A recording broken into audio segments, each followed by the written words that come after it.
everybody. Just calling to order the meeting for the Board of Selectmen and the joint meeting of the Conservation Commission, Planning Board, Zoning Board of Appeals, Historical Commission, Board of Health, and Coastal Resiliency Action Committee for Saturday, October 14th at the Falmouth Academy. And thanks for hosting us, Falmouth Academy. With the other boards, starting to my right, just call their meetings to order. I'll call the Planning Board meeting to order. Call the Historical Commission to order. Call the Conservation Commission to order. All the Coastal Resiliency Action. Call the Board of Health meeting to order.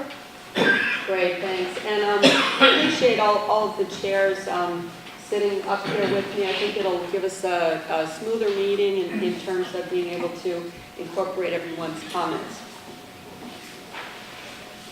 Is the CBA chair here, by the way? No. Okay, vice chair here. No. Okay, would anyone like to sit up front? Go for it. Assistant Vice Chair. Come on up. Come on up, man. Come on up, if you don't mind.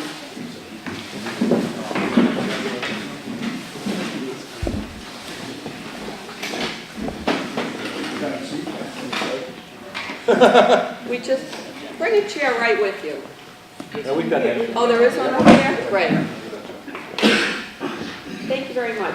The first item on the agenda is an update on the Woods Hole Reset Project by the Historic District. Ed, do you want to kick that off? Sure.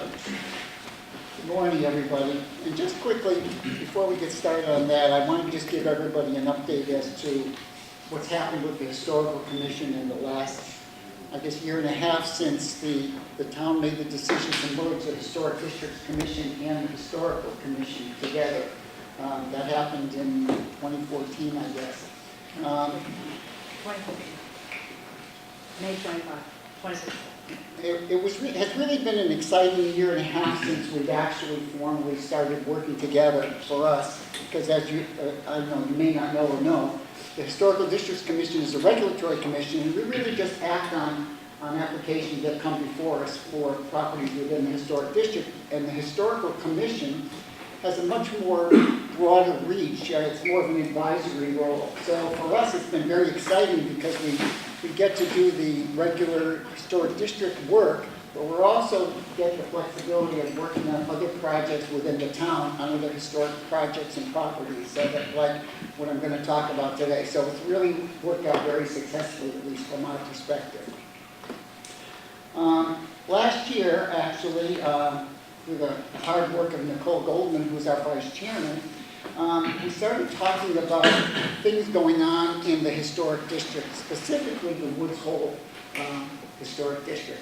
There are a lot of major projects going on, excuse me, changes, Steamship Authority, the Coast Guard, the Church of the Messiah was doing some building, Cooley's always doing something. So we started talking about all these projects and how could it or potentially affect the character of what we think is a very unique historic district, maybe one of the most unique of Falmouth's 7 historic districts.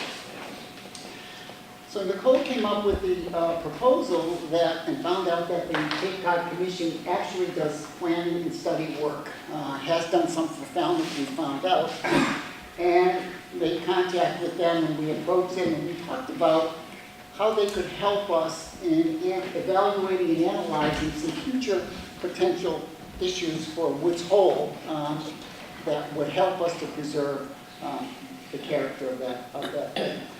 So I'm just going to read from the scope of work that we sent because it's a little bit easier. The focus of the Cape Cod Commission project will be the areas of historic preservation, zoning, and community character, and bicycle pedestrian facilities, and will include the following. Evaluate existing historic district boundary and regulations consistent with the Chapter 40C historic district requirements. Recommend ways to address potential conflicts between current zoning regulations and historic preservation goals. Suggest improvements to bicycle and pedestrian facilities in the village and illustrate ways to preserve and enhance significant view sheds and community character elements. So that's technically what the scope of work is that they're working on. Now, We have 2 meetings coming up. The first meeting will be October 24th, where they will present preliminary findings to the Historical Commission only. It will not be a public, it's a public meeting, obviously, but not for public input. And then on November 9th, we have a public meeting for public input at the Hartman room, Herman room at the library, which will be a public presentation. So hopefully everyone will be in attendance. So one of the things that we'd like to do, though, is they presented some very preliminary things, and we were incredibly excited when we saw some of the things that they were able to do. And actually, I'll even use the term, we were blown away by what they were presenting to us. And Nicole is going to take you through just some of the things that, if you don't mind, some of the things that they showed us of what they're able to do and what they're looking at and how they look at these different aspects. Now, one last thing before Nicole gets started. Our intention here is to take this model that we hope will be successful, work on implementations. This is not just a study that gets put on the shelf. We want to do some of the things that they recommend. Hopefully we will be able to do something in coordination with the planning board and get things done. But we also then want to roll this out to the other historic districts, because I think it's a very viable and good model that we could use as a town to protect our historic assets. Okay? So I'm going to go quickly through because we just got a very preliminary presentation from them. But so they have a dotted line here, these Carousel maps that show the dark line is the existing historic district, and the lighter line is the area that they're looking at in general. Okay? So if this isn't familiar, this is Woods Hole Road, this is Water Street, this is up to Juniper Point, and this is Church Street down to Knott's Lake. So this just shows you the kinds of zoning that we currently have there. So you can see highlights Steamship Authority. This is a business redevelopment area. This is educational, primarily PUI, educational, primarily MBL. We have the government here, like Coast Guard, just to give you some reference. And what they've done is they have looked at the data that's out there. It's just all public information, but it's ways that they organize the information into these maps. So here you now have ownership. So again, the purple is PUI, MBL is in the dark blue here, Steamship Authority, Coast Guard. This is the bike path, and it's one of the things that we're looking at because we're looking at ownership, trying to determine who owns this piece actually here, because we feel there's an opportunity overlooking Little Harbor to, as Ed described, look at the view sheds there. We have this gorgeous view. It's very inaccessible. It's overgrown. Nobody can see it. Nobody can enjoy that area. It would be a great place for people who are in town waiting for the ferries. Also, the walkways here on either side are either side of Woods Hole Road are somewhat small, treacherous, not well maintained. So we're looking at that. This one, they go through and they talk about which buildings are identified or inventoried on the significant buildings list under MACRIS, that's the Massachusetts Historical. And you can see that there are many historic buildings, and the dark reds are probably primarily the very historic buildings, but there are many also that are outside. And it's interesting to see the significant buildings, not to say also these are within the historic, and they are, but they may not be inventoried. Here you get the age of buildings. So again, you can see some of the older buildings. The dark reds are the absolute oldest in town. And here, significantly, here's the historic district line as it was originally drawn. This address, for instance, is in the historic district, but the building itself lies outside of it. And that's one of the sort of issues that we want to take up and get recommendations for how to possibly clarify the historic district lines, because, as I say, this street is in there, but many of the buildings lie outside of the district. These are, the blue ones are more modern, but you can see the proliferation of older buildings, many older buildings.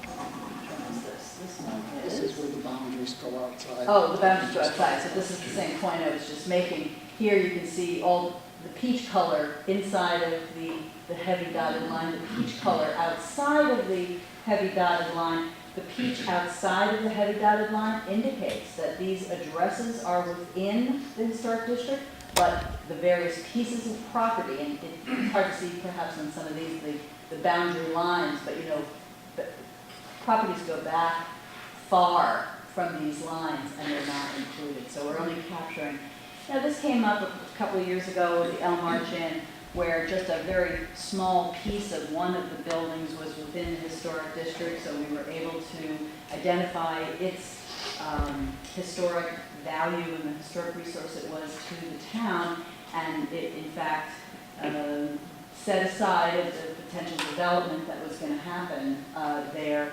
because of the historic resource, because one piece of it, we don't always get that chance. There are many developments that have happened, for instance, in West Falmouth, where significant buildings are outside the district. Only the pieces inside the district of that same address have been subject to oversight. So trying to clarify these and do it in a way that reflects the actual situation as opposed to just a magic marker line. So here we're looking at pedestrian access and bicycle access, and they're looking at good quality, which are these darker lines, and poor quality of pedestrian and bicycle way. And here's some of the view sheds that they're highlighting. So looking from the vantage points, into Gill Pond from MBL, the waterfront park, excuse me, the entry to Eel Pond here.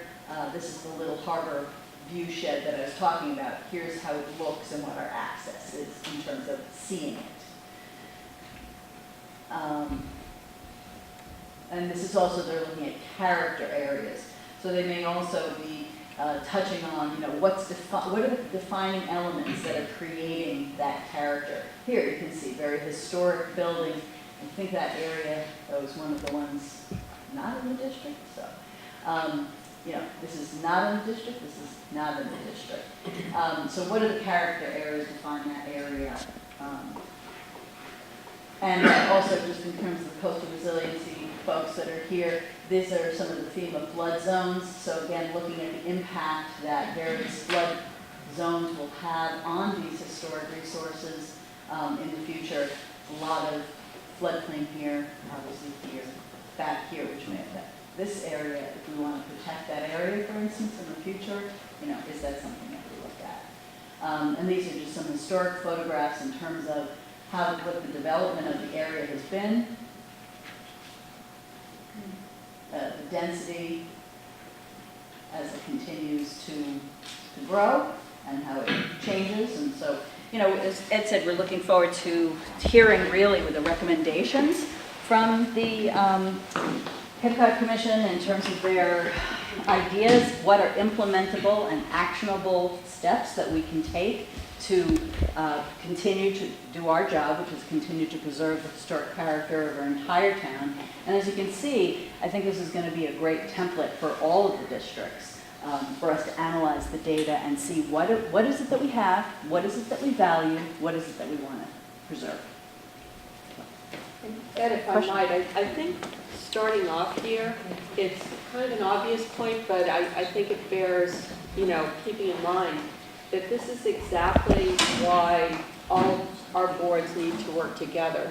Because these kinds of initiatives, really can't move forward without, our, coastal resiliency or planning or health or, and I think that as we go forward, it's certainly been the Board of Selectmen's, really high initiative to really, as we move forward in planning and projects, that all of the boards nobody works in a silo. Everyone works together toward that absolute best project and best policy moving forward. So I appreciate all those points that you brought up. And just in closing, just to leave you with this point or thought, how we look at these projects, this is not a historic preservation project alone. There's an element of that in here to be assured, because we're talking about within the historic district. But there's quality of life. We live here. We live here for a reason, because we like the town, we like the way it looks, we like the way it operates, we like our village, we like the character of it. We need to preserve that. There's an economic element here. Historic tourism is huge. We know that people come to Falmouth because it's a beautiful town. There are conferences here, there are international tourists, they come here for a reason. And if we don't start thinking about those assets and protecting them, we're going to lose them. Every time we tear down or demolish a historic home, we take a piece of our character away and it's gone forever. So that's why we're doing this. It's not just because we're the historical commission, but we're looking at this as a much bigger opportunity for the town as well. And let me also add that October 31st is a tentative date, but WCAI is going to have Sarah Korjeff from the Cape Cod Commission on the point with Mindy Todd, talking about smart growth. So we initiated that program so that they can involve the Cape Cod Commission and potentially other towns who have done these kinds of projects.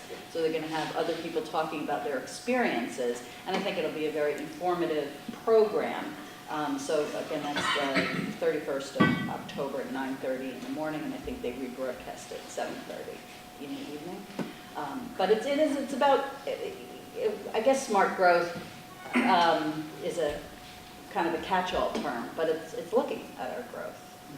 And I guess my first thought is really to ask Jim, what your thoughts are in terms of important points for the planning board, having seen a little peek of this presentation. Pretty hard to comment on just that short little, this is the first we've seen it, so I think the only thing that I would bring up is we made in our local comprehensive planning process, probably 3 or 4 years ago, we recognized that the historic district was flawed because of it only covered the first 100 feet. And some examples are, the train station, the station's not in the district. There's the one I'm most familiar with was on Shore Street many years ago. Someone was going to build a house on a lot, and they didn't like what the historic district did, so they moved it back and took it out of the district. So instead of having a nice rhythm of houses going down, all of a sudden it changed. So the need was recognized, and it was brought to town meeting and voted as part of our local comprehensive plan. And this is just the next step. But I can't comment on the individual things. Sure. I haven't. But the theory, it's something we believe is needed, that we've had on our table for 4 or 5 years. Can I say that we responded directly to the LCP in putting together this scope of work? That's great. It seems to be working. Absolutely. But to your point, sir, the innovation, we need to start thinking differently.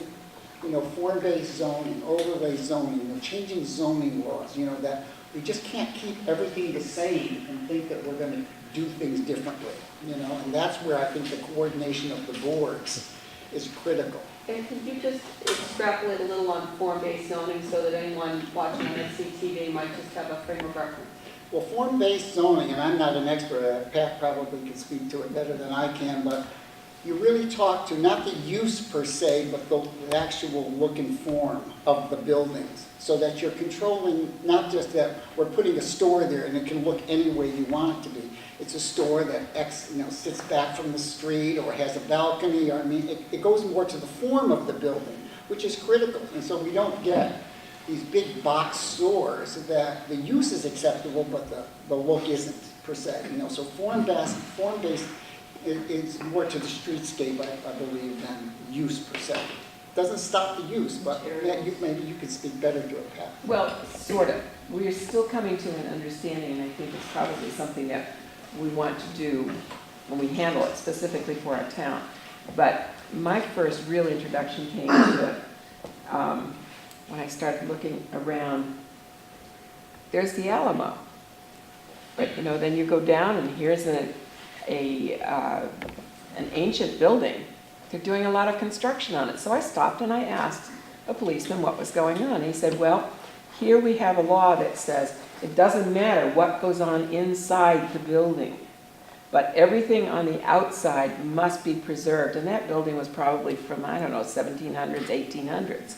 So they had to absolutely preserve it. And what was going on is there were 2 restaurants, and they were remodeling the basement of one of them to serve as the kitchen for both restaurants. They were remodeling all of it.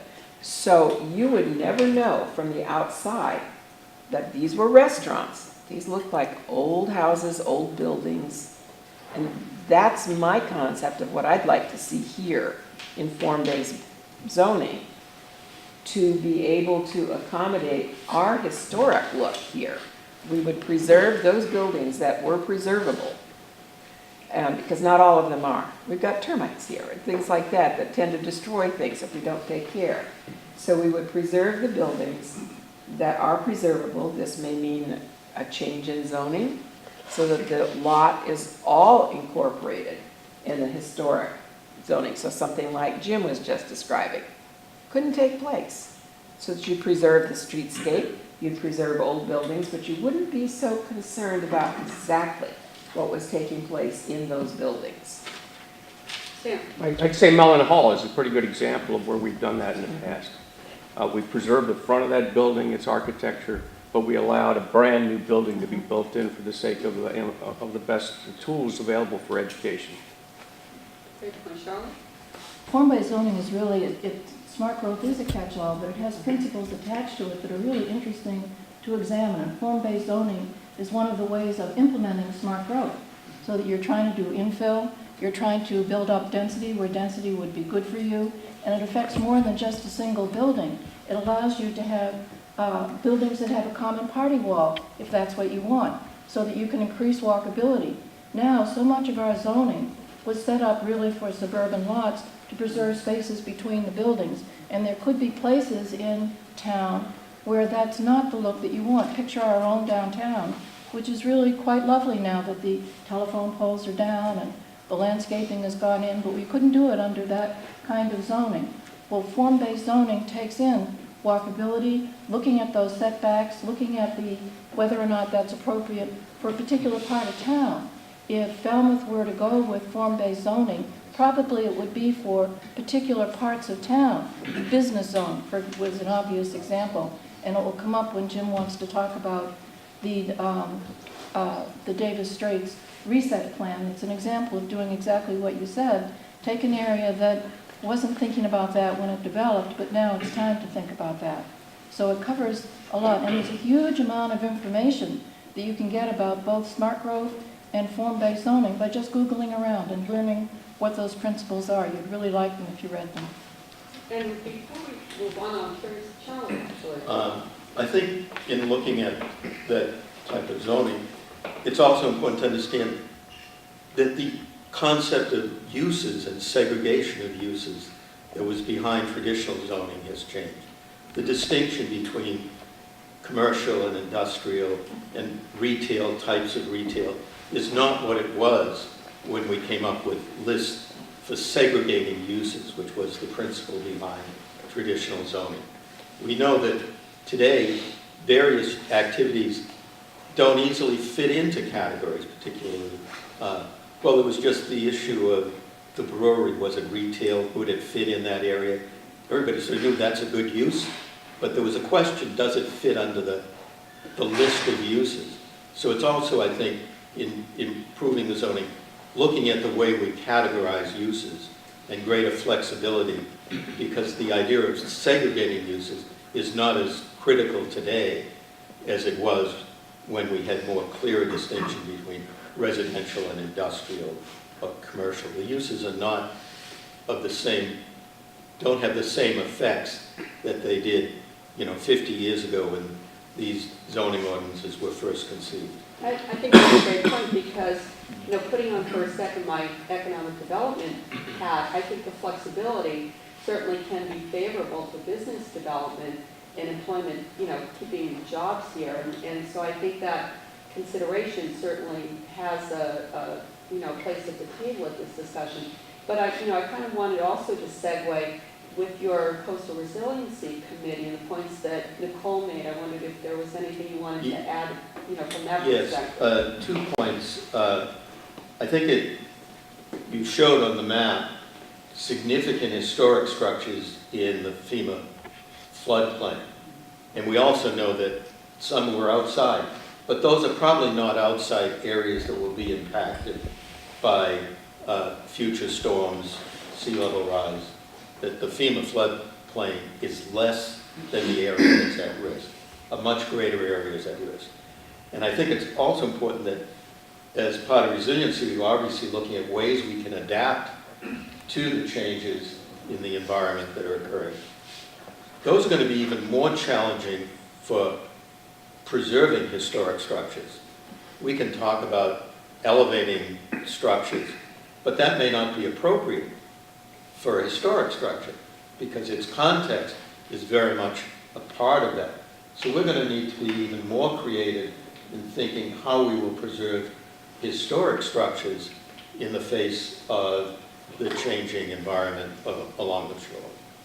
And Charlotte, is there a distance from the FEMA map by which there are, this greater concern of, say, storm surge or catastrophic I think that's events? one of the things that we will have to begin to try to identify. What areas are likely to be impacted beyond that? For example, the FEMA maps don't include any allowance for future sea level rise. And we know there are various scenarios, but it is steadily rising. At what rate, that's still to be determined, but it is rising. So that changes the floodplain. None of that has been included in the FEMA's mapping. So that at a minimum, storm surge. There are other models that show where we might expect storm surge to have an impact that may go beyond. We know, for example, in Sandy in New York, the area impacted by Sandy, which was only a tropical storm, as bad as it was, it had a huge storm surge, and that's our risk. When extensive areas beyond the floodplain maps at the time were impacted. Well, anyone else on this topic before we move on? Doug? So I hope I'm right that I think that the form-based zoning would require, with regard to the historic district, would include not only the buildings but the setting and the way the buildings are placed on the land. Because that's been a big change in our historic district, is bringing in condos and rearranging placement of buildings, and that's what really changes the neighborhood. So the other thing is, if we're interested in that, what would be the mechanism for it? Would it be like the town bring it to town meeting to vote it? I can answer that. Please. Well, the first thing that works is the planning board listens to everybody, we create a district. Okay, we don't assign it to any one level. We generally just assign, okay, this is what this district's going to have. It's going to have form-based zoning. It may be specific for historic. And we decide all the functions we want in it, and we take that to town meeting. And the next step, after you have the district created, then you apply it. And then you have another process with town meeting, and it goes to another 2/3 vote. So the town actually gets, and the residents get, two-thirds majority shots at dealing with these things. So even we take all these ideas and it goes to town meeting at 2 different levels before it actually becomes law. West Falmouth Village Association, for example, has been, really concerned for a long time. I mean, West Falmouth was brought up as having the character change, so this is something, I'm sure we'd also take to the village associations as part of the planning board's outreach. And part of our process is we have many, many hearings, okay? Anyone that's going to be affected by it is invited. We have public notices in the paper. Sometimes we do outreach meetings specifically to property owners, and we have a meeting at the Herman Room, but that's simpler how we did it for the accessory apartment bylaw. We had 3 different outreach meetings and videos, and we really spent a lot of time doing it. So when it came time for town meeting, there wasn't a really big argument on town meeting floor. everyone kind of knew what we were talking about. I think if you take this to town meeting and not be prepared, you could really waste a lot of time. It's a lot of work before town meeting, and I think they're already working on that. Very good point for all of us. Yeah, I would just add on the point of sea level rise, that the wetlands regulations, both the state and our town bylaw, have provision for taking sea level rise into account when we're doing redevelopment in a velocity zone. You have to be either 1 or 2 feet above the base flood elevation to take sea level rise into account in your planning. Makes sense. And then health department concerns, I'm sure. What comes to mind in terms of issues? On the positive, as you were describing the bike path, we've been talking about what areas on the bike path we can look at, looking toward the TIC initiative to, try to get rid of some of the vegetation close to the ground. So what's TIC initiative? I'm sorry, I didn't hear. Just looking at. Oh, thank you. Lyme disease. Literally, I thought Sorry. it was. No, it was kind of interesting how I didn't realize, and then as I sat there listening to, how it really does come together. And certainly from, our septic system issues and sewage issues, so water issues, so all those things would certainly impact when we start looking at different areas and how they would be zoned. And just so we have CPA thoughts? I really wasn't prepared for this. That's okay. You're not required. I think we look at we had several recently, the houses are up 12 feet or 14 feet. And I think it's a smart thing to do. And, some people they object to their view being blocked a little bit, but we don't have much choice. Eventually they're all going to have to be up. And I think we just got to own up to it. One more question.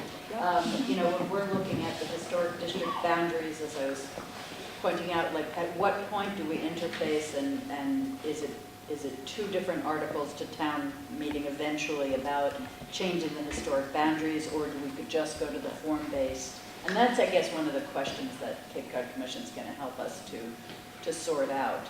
Do you see what I'm saying? So is it 1 or 2 steps? Sure. Is it combined, or when do we interface with planning board to make that happen? Well, and I think this meeting and communication going forward can only, make you better prepared. And also, of course, the most important thing is for planning to, really be a partner in all these initiatives. I just want to give one last example. This is one of those horror stories, but I think we need to hear it because it's an example of what really happens. Halloween coming and all. Yes, there was a property about 3-4 years ago in West Falmouth, and it was a historic property, large property, beautiful landscape, building, old barn, very historic house, and it was proposed a developer to turn it into condos. So we had, first problem we had was the land itself had at least 2 different zones, if not 3 different zones on it within the Business, property. residential. Yes, and something. Yeah. Then you had 3 different boards who were involved with overseeing the use of it, and the uses were allowed. So you had ZBA, you had planning, and you had historic district, because it was in historic district. The use for the property was allowed. It was condos, nothing wrong with that, nothing unusual. Broke up the land. There was a historic barn that was right behind the dotted line, as Nicole said. Couldn't save the barn. It was destroyed and demolished, because there was no protection for that. But it was a travesty, unfortunately, that this property, just because of the way we operate as a town, there was no way to do it any different. And so with that experience, does this initiative put together, if it's passed, some opportunities to work with owners to have more preservation? Well, not with owners per se. I don't think it's the owners, because the owners, you have developers that come in and buy, especially now, we're talking West Falmouth and North Falmouth. There's large tracts of land there, where Woods Hole has tiny tracts of land. So you go into West Falmouth, You have an old home, there could be 5 acres there. It just happened in North Falmouth, 10 acres, and there's a brand new housing development going in there. You know, does that change the character of Old Main Road? I think so, you know, but, again, so that's what's happening. And like Jim said, you have to look at every district because the character is so different and the issues are very different for each one. So there's not one size fits all here, you know, you have to do it side by side based on the character of that district. That's, So I'm just going to bring up one point, if you throw this out or at some point in the future. And that is, you brought up the point that these properties are in private hands. There's private ownership. And if as a town, we recognize the historical value, the value it plays in our appreciation of the town as a whole, there has to be some kind of incentive for private owners. I mean, if somebody owns a piece of land and they want to develop it and get the maximum profit from it, they have no incentive to work with the town to preserve it as part of the character. So I think that's something that has to be thought about. I agree, and you know, that's the tricky part about this. This is private property. You have to respect that. People can do with their private property as they should be able to. There's no question. I don't doubt that at all. But at the same time, I think when we come to the town itself, we have to have a plan that preserves, otherwise we're going to lose what we have here. So there are other things besides form-based. There was in, I think it was 2008, if you recall, Pat, the overlay zoning. So a place like West Falmouth that had a large parcel of land, if it were to be sold, there were restrictions that says that can't be broken up. It has to remain as the parcel that it is, for example. Or if it's a non-conforming property because of the age of it, it can't suddenly become conforming just because that change in hands. So there are things you can do that at least that protect the property first. And then if the owner wants to do whatever they would like to do within some guidelines, then that's fine. They have the right to do that. But if we don't set any guidelines, then we're going to have chaos. And that's the problem. We don't have enough guidelines. The guidelines within the historic district are very limited. I think people think that everything's protected in this town. We probably have, we're doing a study right now of significant buildings. Significant building means any building over 1950. We're probably going to come up with 5,000 of them. We're doing a study right now. Now, I understand that they're not all significant that you want to preserve. But even if we come up with 2,000, I bet you maybe half of those are probably protected in the historic district, and the other 1,000 are outside the district, where they get absolutely no protection at all. So we have a Bowerman house that goes back to the 1600s that can be torn down tomorrow, and there's nothing that can stop it. is that the Bowwood? Yes. Yeah, beautiful property. Yeah, And can be torn down tomorrow. That homeowner is very protective of it. Well, but that's the homeowner. But Anyone else on this topic? And just to say, I want to, please feel free to go get coffee, whatever, you know, we really are immensely appreciative of your time on the weekend and be comfortable, get a bagel or anything that you like. Charlie, last point? Well, I just wanted to say that there are incentives for preservation. There are federal and state tax credits available, particularly for commercial property. And the regulations have been affirmed for historic preservation of private property by the Supreme Court. So it is legitimate to regulate the historic character of private property. to preserve it. Yes. Yeah. Well, that helps with the due process element Yeah. and property rights. That's a very good point. Jim, do you want to take up the Davis Straits multifamily mixed-use zoning? Yes. First I want to just step back and just say it's been a very rewarding process to work with the planning board, especially Pat Kerfoot and others, on the local comprehensive plan for 3 or 4 years, and then sit at a meeting like this and see all the things we've talked about and done actually happening. Because everything we've talked about so far were initiatives that were brought up and brought to town meeting and say, these are our goals and objectives, the things that we need to do, and town meeting said, yes, that's what we want to do. With that said, one of the things we talked about was land use and where we're going to grow. And the Davis Straits plan really falls out of that process. And in order to understand the process we went through, we actually started with the blank map of Falmouth with nothing on it. And then we were forced to say, okay, where are you going to put your roads? Where are you going to, put your village centers? And where are you going to grow? And we all had to draw it and bring it back in. And surprisingly enough, a lot of it came back the way it is. I mean, the bodies of water that create, on the south side, kind of make there's only one place for a main Route 28 to get through because, because of the shape of our topography. But it's still just a great process to do. And then we decided, okay, where are we going to build? We've spent so much money on sewering in this town, we're going to try not to have to do that again. The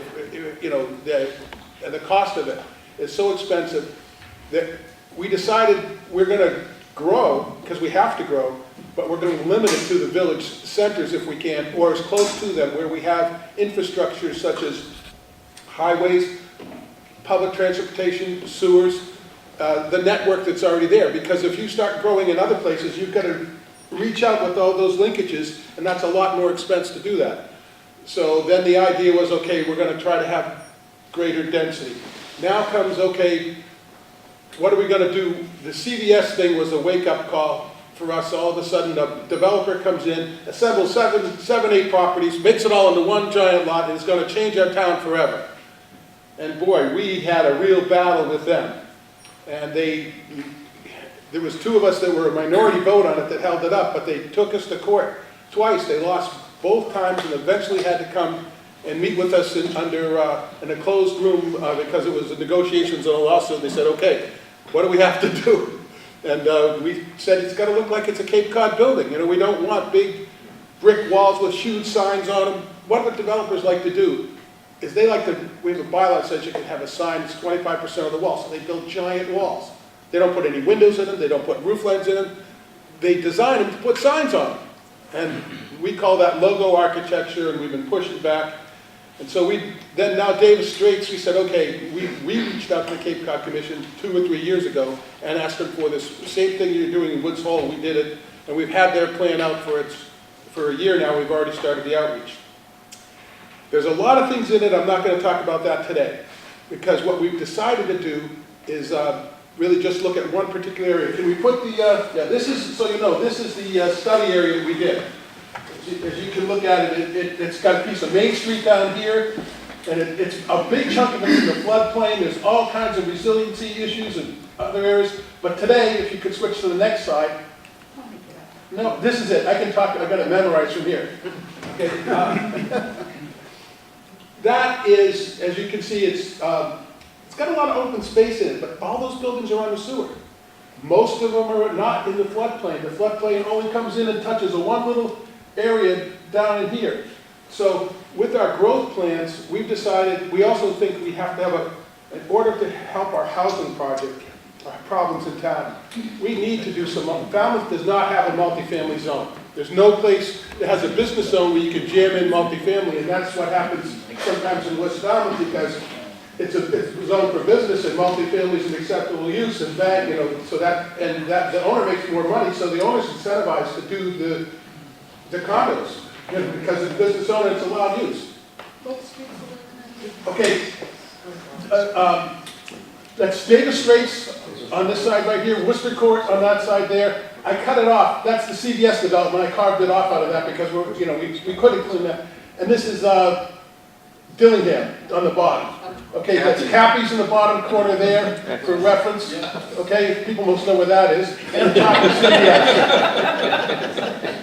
All right? It's not a historic structure. It's just a necessity. That was the bowling alley. That's true. That might be. So we've got a couple of different initiatives that we're talking about in order to do this. And we decided to pull this instead of trying to do the whole thing at one time, we've carved out this one piece and try to start working on it right away. And there's 2 really important ideas that we have other bylaws that have to do to make it all work. One is the multi-family district, and we would like, this would be an overlay district that we would put on this site sooner rather than later, not the 50 years that we've been talking about in our vision plan, but maybe in 5. And then the other part is, and we haven't done, of course, form-based zoning is always in that discussion as well. But then the other function is we want to bring up is transfer of development rights. We would actually like to put, our vision is to have, save some of the stores that are along the street, or the buildings along the street, or the look of them anyways, and as you move into the block, it gets denser and denser. I don't know at what level, we're going to have discussions on how many units per acre, but right now we have 6 units per acre or 8 with a special permit. We're never going to create the housing we need with that level. This is where we could put significant housing, especially on top of mixed use. We don't want to turn this into just a housing project. We want it to be a livable area where people can shop, work, go to restaurants, and have apartments, smaller units on the 2nd and 3rd floor, lots of them. And we would like to bring up concepts of, the additional density, but also where you talk about incentives, and this could help everything. We're talking about a concept of transfer of development rights. You may have a great big building that's in the flood zone, and we want to turn it, the best thing for the town would turn into the park, but you wouldn't lose the value. You could transfer those development rights to areas that are not in the flood zone. So they would become a receiver area. So it's a lot of complicated things, but it's basically increased density, form-based zoning, and transfer development rights are the components that we're looking at for this site right now. And we're really pretty lucky because the big inner core of it's just open land, and it's 100% sewer, and there's bus lines. The entire area is circled by bus lines, so it's that public transportation, major highway, sewer systems, walkability, close to the beach. We feel it has everything that we could possibly have. So we're going to do this as a pilot project to the overall view. And this is something, one of the other things we've decided to do is on our initiatives, we split them up amongst ourselves, and a different member takes on a different piece. We call that person the champion. And so it's their job to keep the fire going on that one issue. And this one has 2 of us because I'm working on the Davis Straits initiative and working as the champion as that. And then we have Charlotte and Pam are working on the multifamily to keep bringing it forward, and this is where they both come together. That's a great I think strategy in terms of team assignment and the board just kind of really putting the strengths together. One of the things this reminds me of is HAC. I know Bob was at the HAC meeting. There's an initiative going on right now. It's it's once a month, 2 times, very flexible. The commission is involved, Heather Harper, and it's really kind of a soup to nuts on, how do we get more housing developed? And one of the things I like about this model is we're looking at a real, kind of canyon with our population, where we have a huge amount of older folks that may really appreciate walkability and perhaps getting out of the expense of very large homes and staying in Falmouth, but moving perhaps into a smaller, easier to take care of, no lawn maintenance kind of places, and at the same time wanting to attract, a vibrancy of young people for sustainability and to keep jobs in Falmouth. And so it seems like those types of developments, and of course, you always think about Mashpee Commons when you look at, or 702, I think it is, right in Falmouth, where you have the commercial retail on the bottom, and you have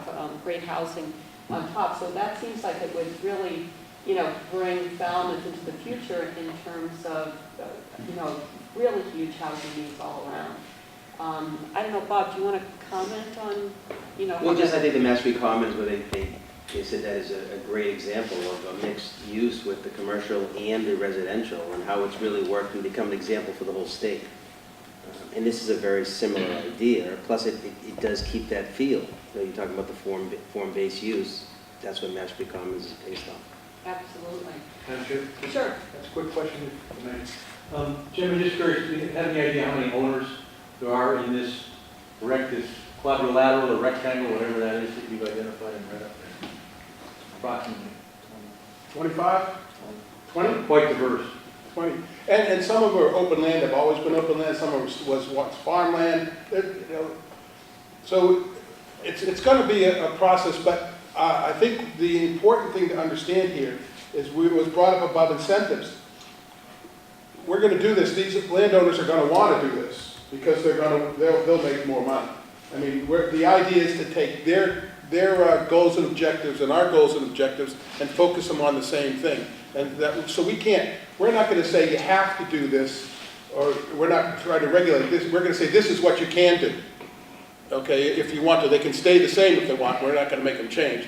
But we're going to say this is the highest and best use. And in fact, the Cape Cod Commission has looked at our whole planning area and has determined that even though we're tearing down some pretty big buildings, and not in this site, but in the general plan and redoing it, that the net effect is more value rather than less, because we're taking value from marginal type properties or giant parking lots and condensed them into smaller square footages, and so that the value per square foot is actually going up, which means the owners of the property in general create some more assets. And just to the town manager's point, we're not literally tearing down buildings, just in terms of, planning and imagining.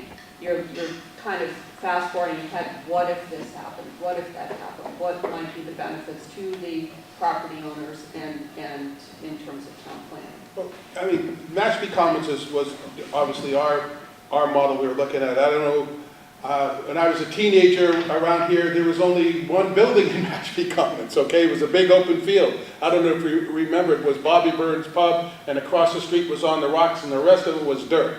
But in order for that plan to happen, somebody had to have a vision, they had to lay it out, and it took 20, 30, 40, 50 years for it all to come. And now we say, oh, it's great, but it was a lot of hard work and a lot of long time planning. If you don't have these plans, it's not going to happen. It's a vision. Yes, so anyways, we're going to carve out this one section here. We'll have public hearings on it. We're not going to dictate this is what you're going to do. Our process is, as we bring up the ideas, we have hearings, we have everybody in the whole town come in, we listen to what they say, we have discussions on it. Then we draft a bylaw, and then we have another set of hearings, and then we take that bylaw to the selectmen, and they weigh in, and then that bylaw is taken to town meeting and eventually gets done. So that's the process. It involves an awful lot of outreach, but we're trying to stay with the scope that we need to have some areas we grow in our town, that it is in the village center, and it is near public transportation. And you talk about smart growth, this connects to reduced traffic. Right now, the way our country and our town was developed, everybody had a car. And everybody drove to the mall, they have giant parking lots, and they lived farther away, and you had to take a car. It's car-centric development. You had to go, everyone had to drive. This will be a development where you won't need a car. Okay, there'll be public transportation surrounding the entire site. There'll be bus stops on different corners. There'll be places where you can, small shops where you can go and buy some food or your bread and milk, just walking. Just go out your door and get it. And you'll also be walking distance from the center of town, from the harbor, and from all the other resources. So this is the vision we're working on, and this is the first piece of it, and we're starting on it right now. Charlotte, do you have anything else you want to add? I did. I actually would like to talk about the timing of all of this. It seems as if, well, there's plenty of time to do it, but there's more urgency than you might be aware of. One of the surprising things to me in looking at the Davis Strait plan, I don't know how many of you have had a chance to study it, is how much of it used to be wetlands and actual underwater. There was a stream that connected Morse Pond down to the pond that used to be Falmouth Harbor, because they hadn't opened it yet to the ocean, but that was the place that flooded this summer, and no wonder it flooded. That it was a wetland. The whole area underneath where Walmart and Shaw's and that enormous supermarket and parking area, that was an enormous wetland and swamp area. So it was a drainage that went all the way up to T-Ticket Park, so that the connecting T-Ticket Park back to Little Pond and out to the ocean would be part of coastal resiliency's thinking, undoubtedly. So think about how fast that might happen. And you might need actually a vision and a plan to do that. And that's where the transfer of land use comes in, because picture now, go back to the connecting part between Morse Pond and the area. Cape Cod Commission, as they put forward the sketch plan, really, it's not a detailed plan at all, they were seeing that as a greenway. And that greenway would connect all the way over to T-Ticket Park and around. It's really an enormous change. Think of within the Davis Strait area plan that Cape Cod Commission considered, there are 133 businesses. That doesn't count the homeowners, because they're there too. Businesses. Many of those businesses are out-of-towners. There's just such an involvement there of money, of people saying, I'm not going to budge. Well, what can make them do that? Take the great big motel that's right beside Gus Canty. That's inside. In fact, it is over the stream that connects the two. What on earth would induce them to move? They could move to higher ground through the transfer of land rights that Jim is talking about, that would be back actually behind and above that land. And in the Davis Strait plan, when you look at it, look to see how that could move around. If they could take their right to build something that scale and density and move it to this other place, that would be an example of that. Another thing about the timing of this, when we would need to do it, and the long process that we've got going now. Right now, in that area, one of the critical corners is changing. And you're quite right, we can't work with current owners now, but only as things change. It's changing, and what they want to put onto it, they brought it to the planning board. The planning board was very similar, as Jim pointed out to them, like the CVS situation, where they want to put a building that to them is their signature building. To the planning board, it was another one of those, we don't want to do it here. So they've gone back to rethink it, but if we could step up this process, each time that happens, we would be in a better position to maintain and build a good character of town in that area. It's going to change. Cappies all through there. Think about that parking lot, and how often have you seen it filled with cars that aren't being used for the ferry? Those stores, they're dying, really. They can't really keep filled them all up by Walmarts. The change is happening now, so the sooner we can do it, the better. And coming up with some sort of joint process, because part of this whole form-based zoning recommendation from the Cape Cod Commission is you need to step up the process so it doesn't have months between meetings for each involved board, but there's a joint process for doing that. What Cape Cod Commission report on Davis Strait said to us was they give you a really tidy next step section, and in the next step section for Falmouth, for Davis Straits, is coming up with a master plan, so that it would be, this is the way, and it would be, the master plan would be going through. If we attack it only in bits and pieces, we will be too slow to affect the change that's coming. Explain that to me, if you would. What is the key elements of a master plan compared to, like, say, the LCP, or what would we need to do? A master plan, if you look at Davis, how many of you have seen the Davis Straits plan? How many of you have memorized it? No. And It's on our website, you can go home and look at it at any time, go to the planning board, it's the first reset. You can see it. And you get to the part where they're finally going to give you silhouettes of buildings, and you think, at last, I'll see pitched roofs, dormers, I will like this. And you look there like little flat roof boxes, you go, this is it.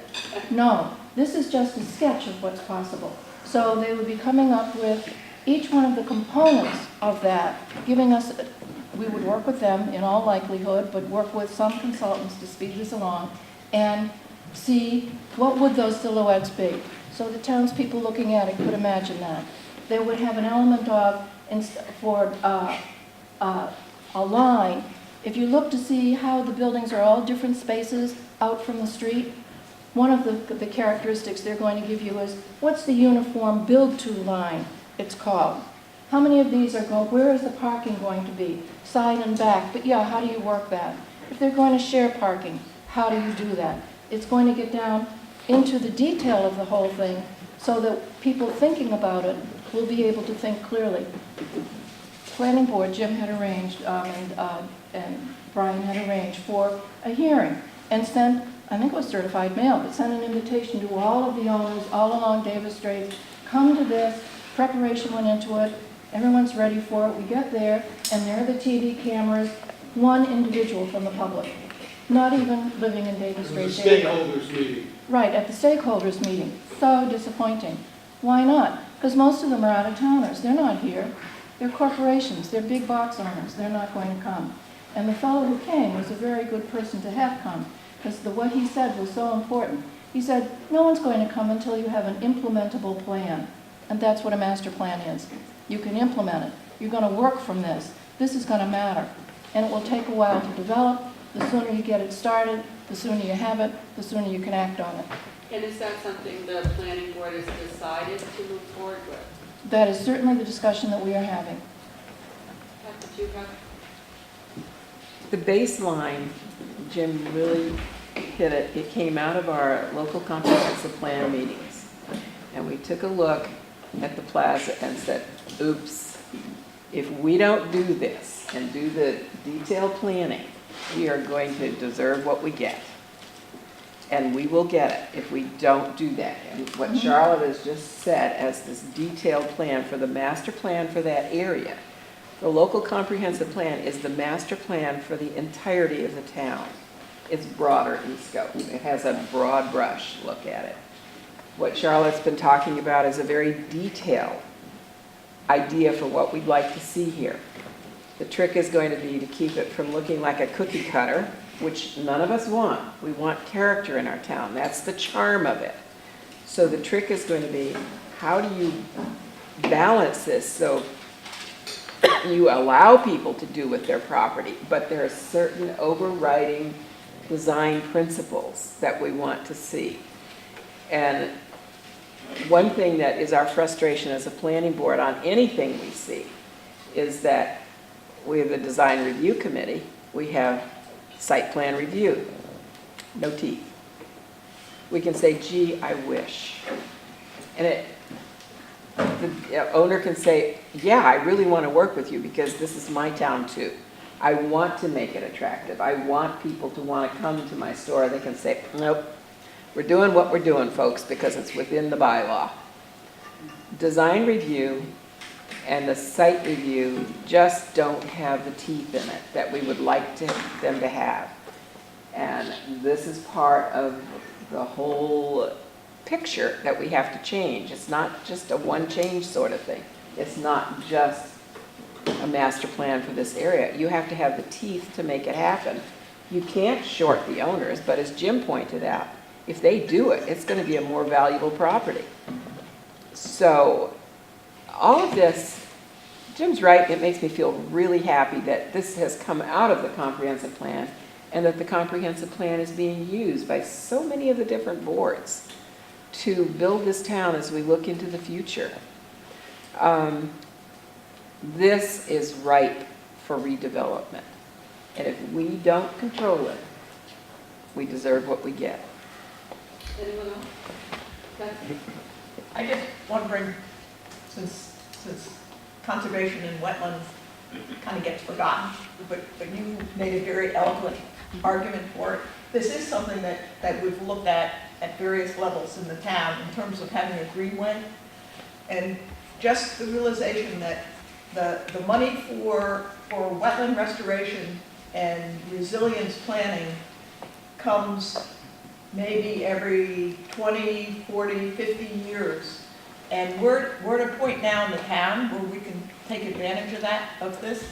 And so as an element, I would just like to emphasize that we do start thinking, I mean, I know Brian and I and Jen have talked about it, but thinking a lot more seriously as to what the wetland restoration would mean, what it means in terms of flood surge, what it means in terms of natural wetlands that can recover from natural disasters, and incorporate this as a strong part of the overall plan.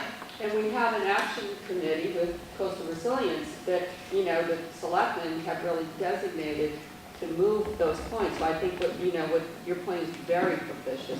Steve, did you have? Yeah, this is just so everybody's aware, we've been surveying all the way through that area as part of the design for the water main replacement.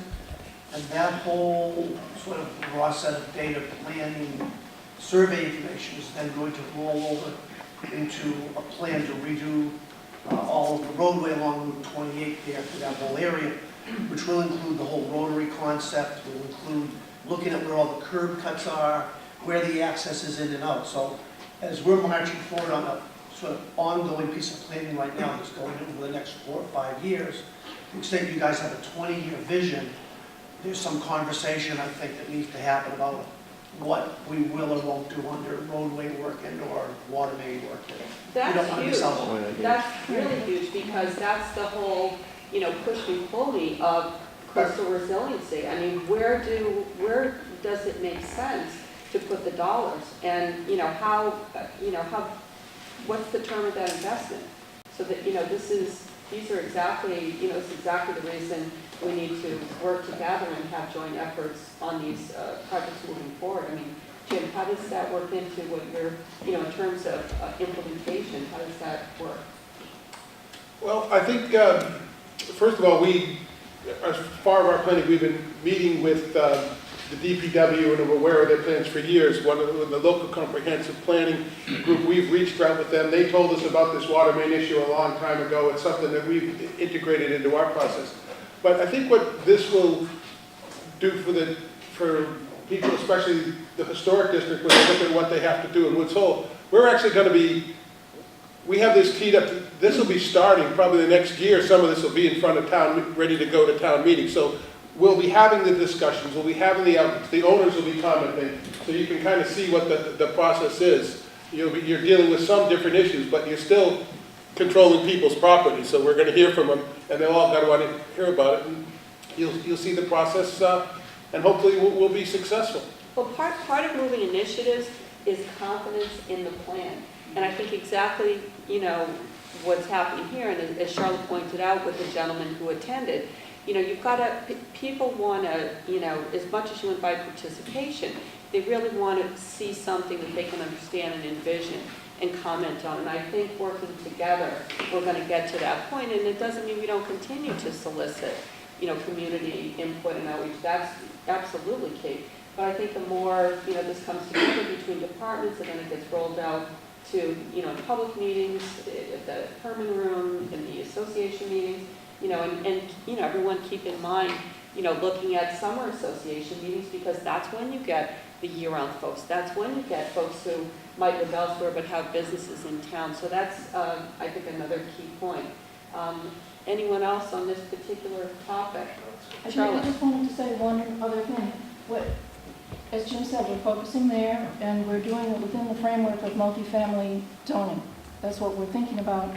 And I want to say what Brian has been urging the subgroup and the whole planning board to realize is the purpose statement is really going to always be part of the interpretation of it and needs to be as clear as possible. So it won't come through that our purpose is to realize the Davis Strait plan.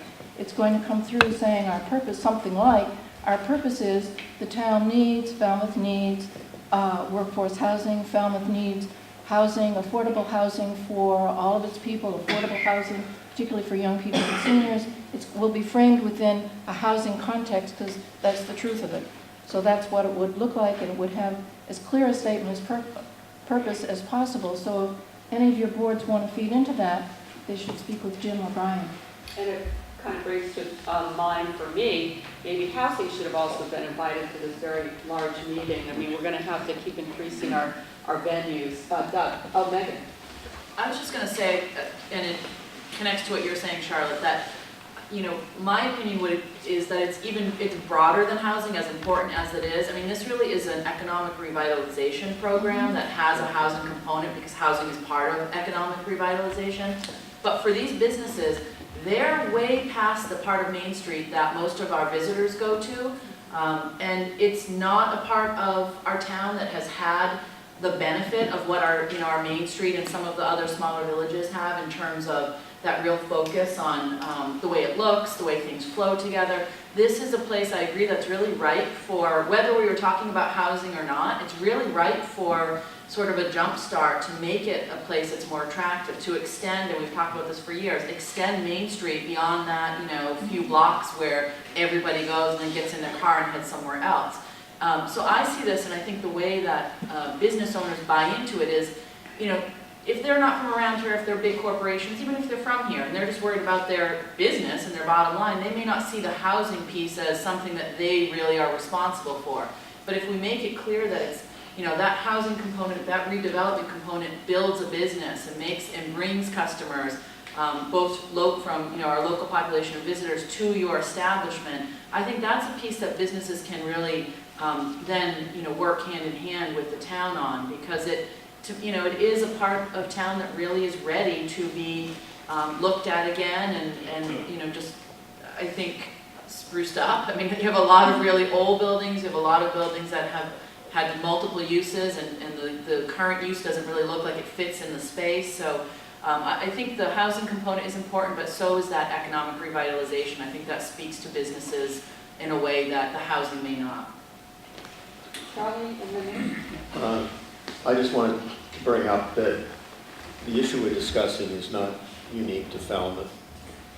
This is an issue that's common throughout the Cape, and that I'm the town's representative on the Cape Cod Commission, and the Cape Cod Commission is in the process of updating the regional policy plan, which is essentially the regulatory guide that the Commission uses to review development, but also to do the types of planning and to create incentives for appropriate development. And in the update that's ongoing now, housing and increasing the variety of housing on the Cape is a major focus of the Commission. The Commission has identified more than 85% of the housing on Cape Cod is a single-family house on a single lot. This does not provide what's needed for the range of population that we have. Not just affordable housing, but housing that's appropriate, as you indicated earlier, Susan, for older people, housing for young professionals, and attracting these people is essential to our economy. So the Commission will be putting a great deal of emphasis on working with communities to increase the variety of the housing stock to accommodate all of the people that we need for a thriving, growing economy that's still consistent with the character of the Cape that we all value. absolutely, and I think that initiative might have some impact on the uniqueness of Cape Cod in the 40B scenarios. So that's something to look at, and I really encourage everyone, take a look at that website, because all of those important issues, of course, are right at our door, and I think we've got to look ahead and make sure what we're doing also is what's going to be addressed regionally, because it is coming. Ed and then Doug? Yeah, just the points that were brought up by Charlene Pat about this master plan. And we're probably the only board in town, regulatory board, that has regulatory design control over certain areas. And believe me, that is not easy to do. Homeowners hate it at times because they feel like someone else is telling them what to do. And the expense. And the expense. But how we go about that is, one, certainly our design guidelines was developed in a public forum. Everyone had the opportunity to review them, to have input into them, which we do. Our meetings, you know, we have the abutters come in, they can talk about the other properties because they know it ultimately affects them. We talk to the homeowners, we try to make them understand the benefits of what we're trying to do, and there is a benefit ultimately. They may not see it in the short term, but there is a benefit. I mean, you just look at our downtown, like Megan just spoke about. The village area is probably one of the best on the Cape, if not the best on the Cape. And highly valued. And highly valued. So there is an economic benefit. But it doesn't happen by chance, and I don't know how you do that, believe me. You know, it can't be arbitrary.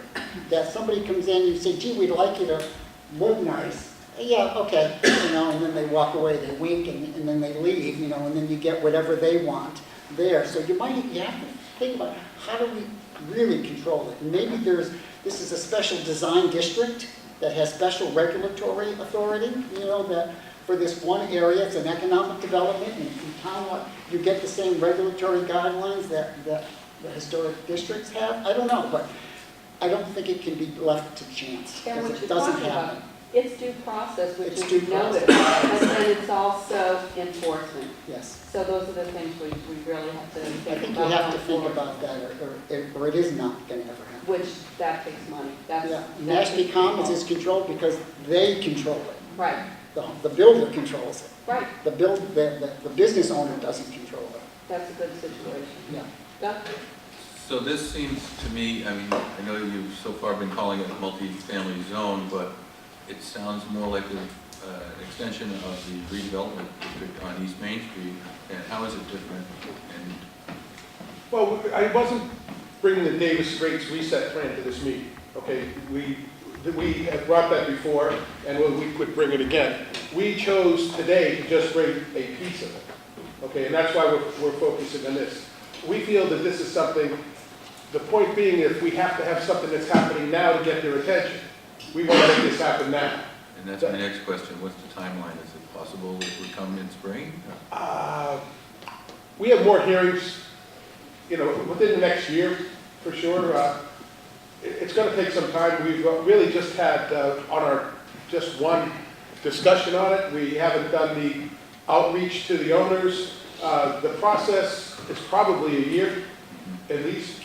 But I think when we send out the notices to the property owners that we're going to rezone your property, hopefully they're going to get their attention. We're going to put an overlay district, and maybe they'll show up. I mean, that's really the outcome. The big vision didn't seem to get their attention, so we wanted to be a little bit more specific. Right. And so this is a part of a bigger plan, Doug. But there's lots of other parts of the plan that have been touched on. But today, we really just wanted to focus on this piece of it, because it's going to be in the next year, is the answer to the question. Just a quick nerdy question before your point, Peter. With the redesign of Selectmen's meeting room, are we incorporating like Skype technology where folks from around the country could possibly, I don't know how, Nicole tried to do it in one of her Dome meetings, where you actually can have remote participation. I don't know if that's part of our plan, I'm just curious. Yeah, we have a good internet connection there, so we should have the ability to do that. We just, need an hour or two of IT setup support to. I think you have the ability to do it now. Yeah. So maybe Right. that's something that could be included in the outreach, in terms of, dial in at this time. I mean, I do it for, God knows, lawyers and realtors have all kinds of CLE things. I do it all It could the be time. that, but and what we really need in the selectmen's room is a better graphics presentation. The Herman room and this room has some pretty good presentation and screens. What we use in the selectmen's room is the bits per inch are, it's a little gray. Yeah, if I might, that's a great segue. Some of you may have seen that we have 3 mock-up screens pegged to the wall in the Selectmen's meeting room. Those will be up there for the next week or so. So the current plan is to put in those 3 screens, and we've sat in all corners of the room, and we think those 3 screens will be viewable. But our intent is also to wire the room so that we could add 3 additional screens on the 3 other walls, so we can continue to build it out if that seems necessary. But to Jim's point, yes, we are looking to upgrade the presentation capabilities of that room. That'll be coming within the next 6 months or so. And I just want to recognize at this point, Deb Schumann-Rogers from FCTV has been consulting on a project. Mary Pat Flynn has been consulting, and is there anyone else? Valerie O'Connor and Chardell Newton. Great, so just look for that coming attraction. Just 2 points. I actually have, my office is on the other side of Davis Straits, and it would be absolutely fine, but I was actually there it had to be 3 or 4 months before I even realized there were apartments upstairs, because it was so subtle. The parking was in the back, and the staircases were also in the back side, so I had no opportunity to go there. So it was just kind of a comment that if it's done well, you just don't even know it's there. And the other piece, as far as attracting young professionals to the Cape, we have certainly a healthcare provider crisis in this country, and it's very difficult to attract anyone young with some certain expertise down here at this point, partly, in a big part, because of the housing. And so certainly anything we can do for that does have an impact on our health and welfare. I'm looking for someone to take care of me soon. So, thank you. Anyone else? Charlie, if you want to move ahead on anything, obviously you're going to be part of every discussion. Yeah. Well, I think first, before I talk a little bit about what the Coastal Resiliency Action Committee is doing, is just based on the discussion we've had, I think the best way to understand why we need coastal resiliency is we have to find a way to accommodate a lot more water. We have to have places to put water. Water that's coming from more intensive rainfalls, water that we're inundated with during storms, which will include but probably exceed the floodplain, and permanent changes in the location of our shoreline as a result of sea level rise over the long term. So it's all about accommodating, coastal resiliency is about accommodating the greater amount of water that's going to arrive in town. And there are clues from planning as to where we can accommodate it. Where it was in the past that were filled in. As Charlotte mentioned, and looking at that, much of the area that's developed was wetland or streams. That's where the water would want to go. That's going to be the easiest places to accommodate it in the future. There was talk that the planning board about the importance of transfer of development rights. That will be particularly important if where we have structures that will be inundated in some form, either permanently or frequently. How do we change the location of that development? Key to doing that, given the nature of private property rights, will be the ability to take the value of their property elsewhere. Transfer of development rights is a long-standing planning technique that can be used to do that. So that's, I think, the best way to think about coastal resiliency is we need to accommodate a lot more water going forward. We see that the rainfall. We will have more intensive rainfall.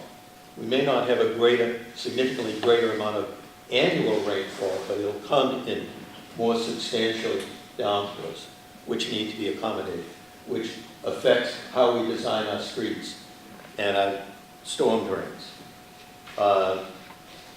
We've always had coastal storms, but we know that we need, given the increased level of development in the path of those storms, we need to have a better way of accommodating, accepting the storms, because we can't change that, with less economic damage. And sea level rise is a fact. The exact amount over what time period is not clear, but it's significant enough that it has to be part of our calculations for infrastructure investment.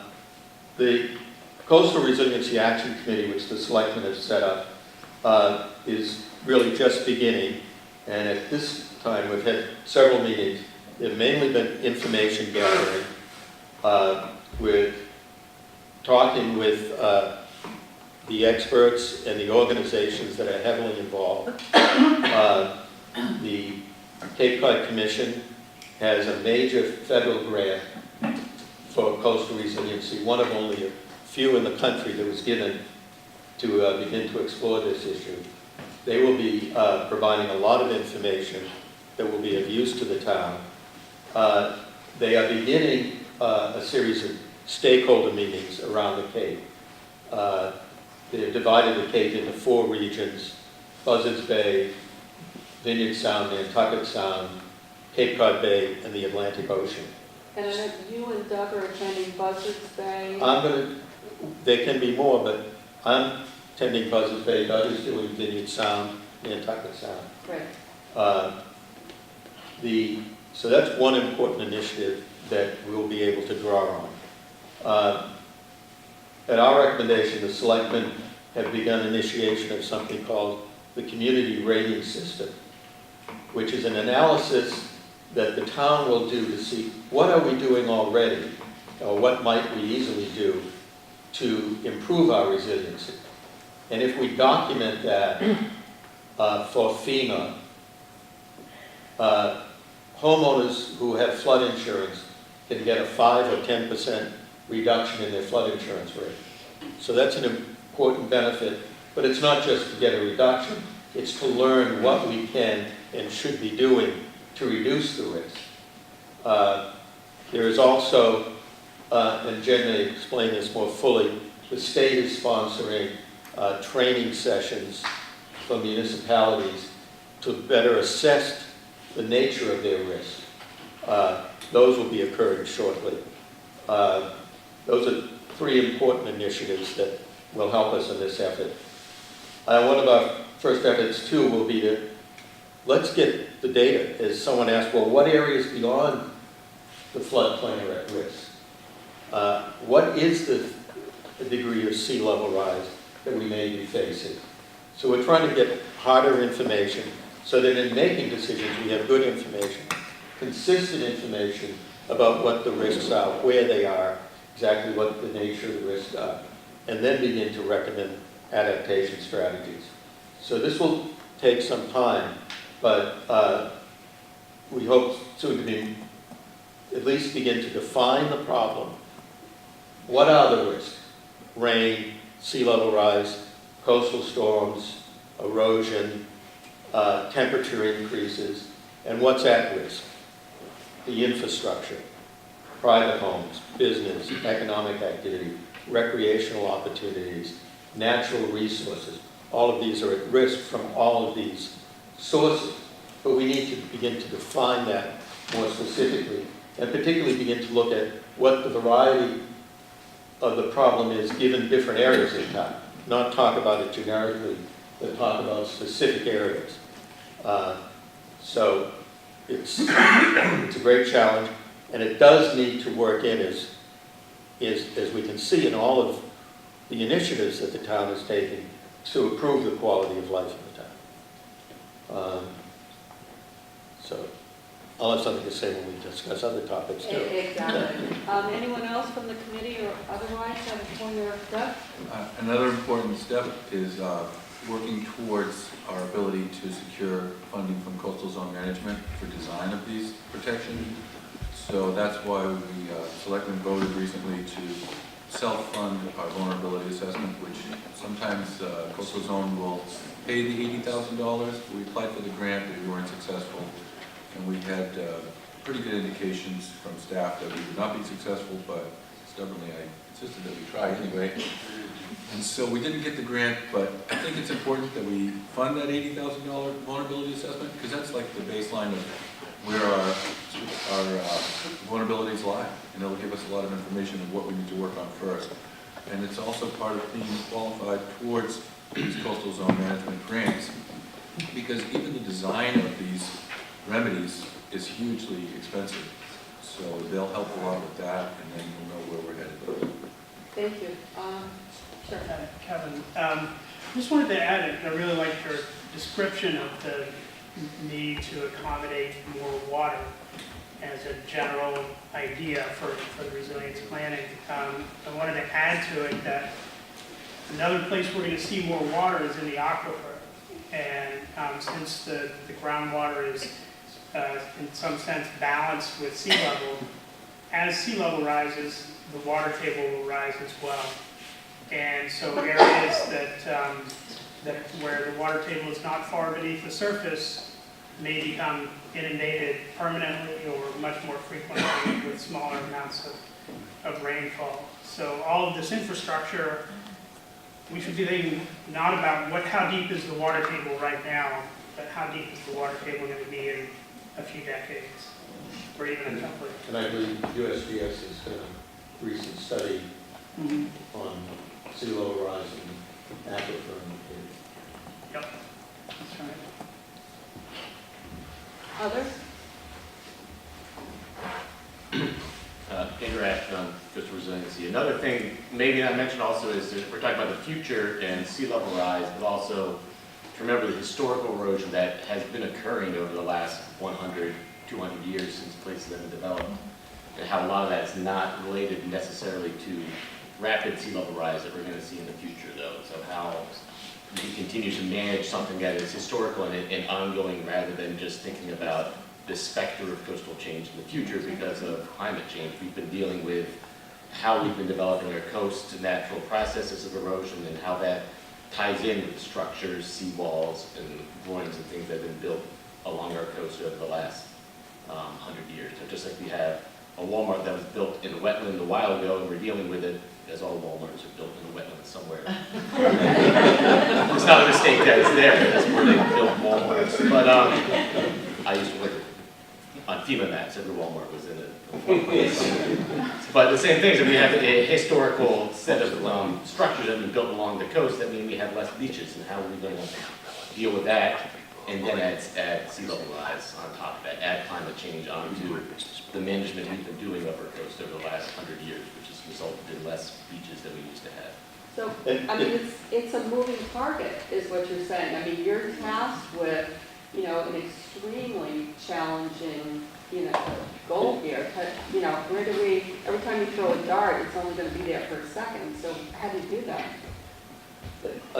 Another point is that I think we need to see that erosion, coastal storms, obviously rainfall, are not negatives. They're only negative when we develop inappropriately. We need erosion. We need coastal storms. We need rainfall. But we need to be able to accommodate our activities to the natural processes that are occurring, because they give us values. We wouldn't have beaches without erosion. We wouldn't have a wetlands without historic sea level rise. So we've got to recognize that as we're designing our approaches. Megan? Well, I just think to Andrew's point, you know, it's not just planning for the doomsday scenario. It's really planning that we should and have to some degree been doing for many years, but it's, you know, the topic is a bit more on the forefront now, and some of the issues around erosion or you know, storm surge are accelerated, but really it's part of the regular, you know, pulse of living on a shoreline, and some of the way that we planned long ago didn't really account for natural processes, never mind what's coming from climate change. So I think it's, you know, it's just smart to look at it as a whole picture, not just planning for that Category 4 hurricane, but just regular erosion is going to impact our, you know, our real critical infrastructure. So I just, you know, the public sometimes, you know, I think get the perception that sometimes we're just looking at, you know, the worst case scenario, and that's not at all what this is. This is really looking at day-to-day natural processes that have always gone on, whether or not, you know, climate change was even part of the discussion. That just, you know, the climate change piece of it just raises the, you know, probably accelerates the timeline a bit. But this is really critical work, and I think it, you know, we've known that as a town because we've done lots of studies, but this is really sort of putting some teeth into that research, that study, and all of that work that's been done over the years to use it for practical purposes for the benefit of the town. The history of Category 1 and Category 2 hurricanes that we've faced would justify all that we're doing on its own. Absolutely. And yeah. Since I'm a biologist, I just, when we're talking about coastal resiliency, I just want to, again, bring up the point that the plant communities in these coastal areas are very important, both as sponges to absorb all this water and as filters. Filters both from hurricane destruction on land and from land processes like nitrogen pollution into the water. And so one of the things that's going to happen and that we are thinking about is that some of these wetlands are going to start migrating landward up our coastal water bodies as sea level rises. And healthy wetlands do these jobs the best. And so we'll be trying to restore wetlands all around the shoreline to provide these important functions. So I just wanted to put a plug in for what the role of wetlands are. Oh, it absolutely And the is. Coonamessett River project will allow us to accommodate more water in the future. Right. Absolutely. Again, the point of our coordination being so important. Anyone else before we move ahead? And then, so switching gears a little bit to, you know, finances and moving forward and trying to fund all of these initiatives and everything that I know just in terms of the Board of Selectmen, is really trying to balance, and the town meeting will soon be balancing. And that's to just kind of knock around some creative ideas for, potential reuse of town-owned buildings, excluding the school department. And so we just had a couple of, ideas that I know the staff had put together, so thought I'd just kind of introduce those for some comments. Mr. Sousa, do you want to lead that? Certainly. Thank you, Madam Chair. With Peter's help, we have a PowerPoint on town-owned buildings that gives us some summary bullet points and a few photos, and we'll jump right in. Fiscal considerations, as you referred, Madam Chair. Each building comes with costs. This is just some background. Capital repair costs, annual operating costs, which are delineated there. We're all familiar with those kinds of annual challenges to the budget.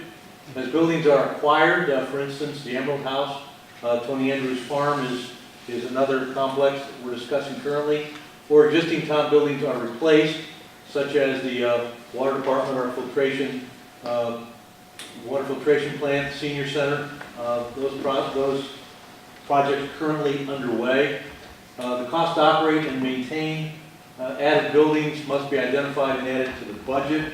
That's an ongoing responsibility.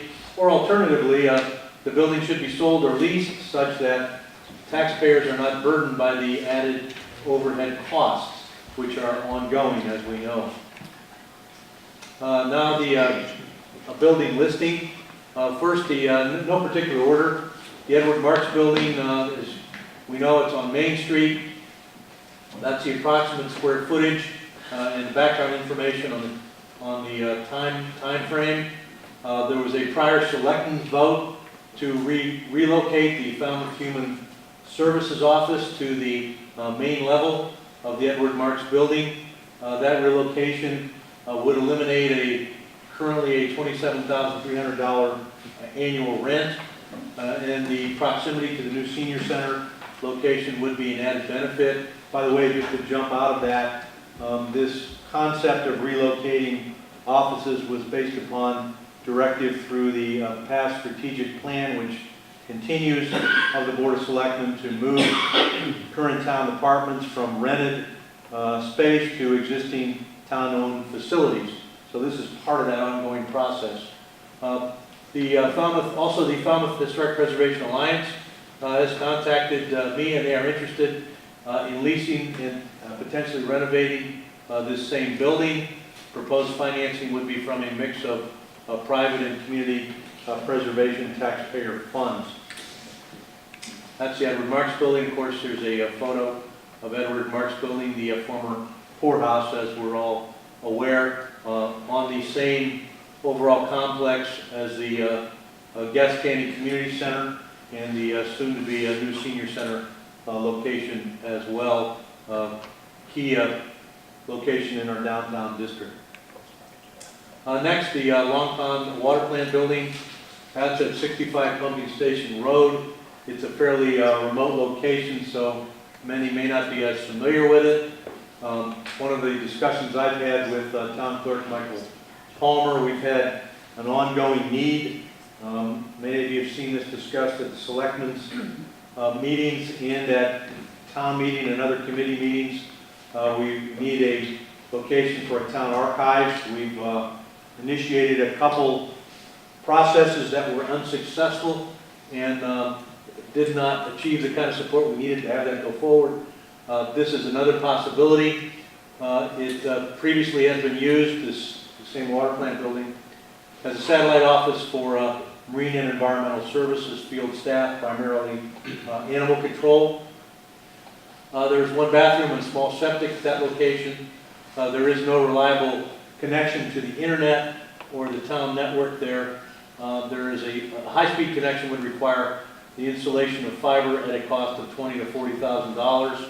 This is a historic building, by the way, as many are aware.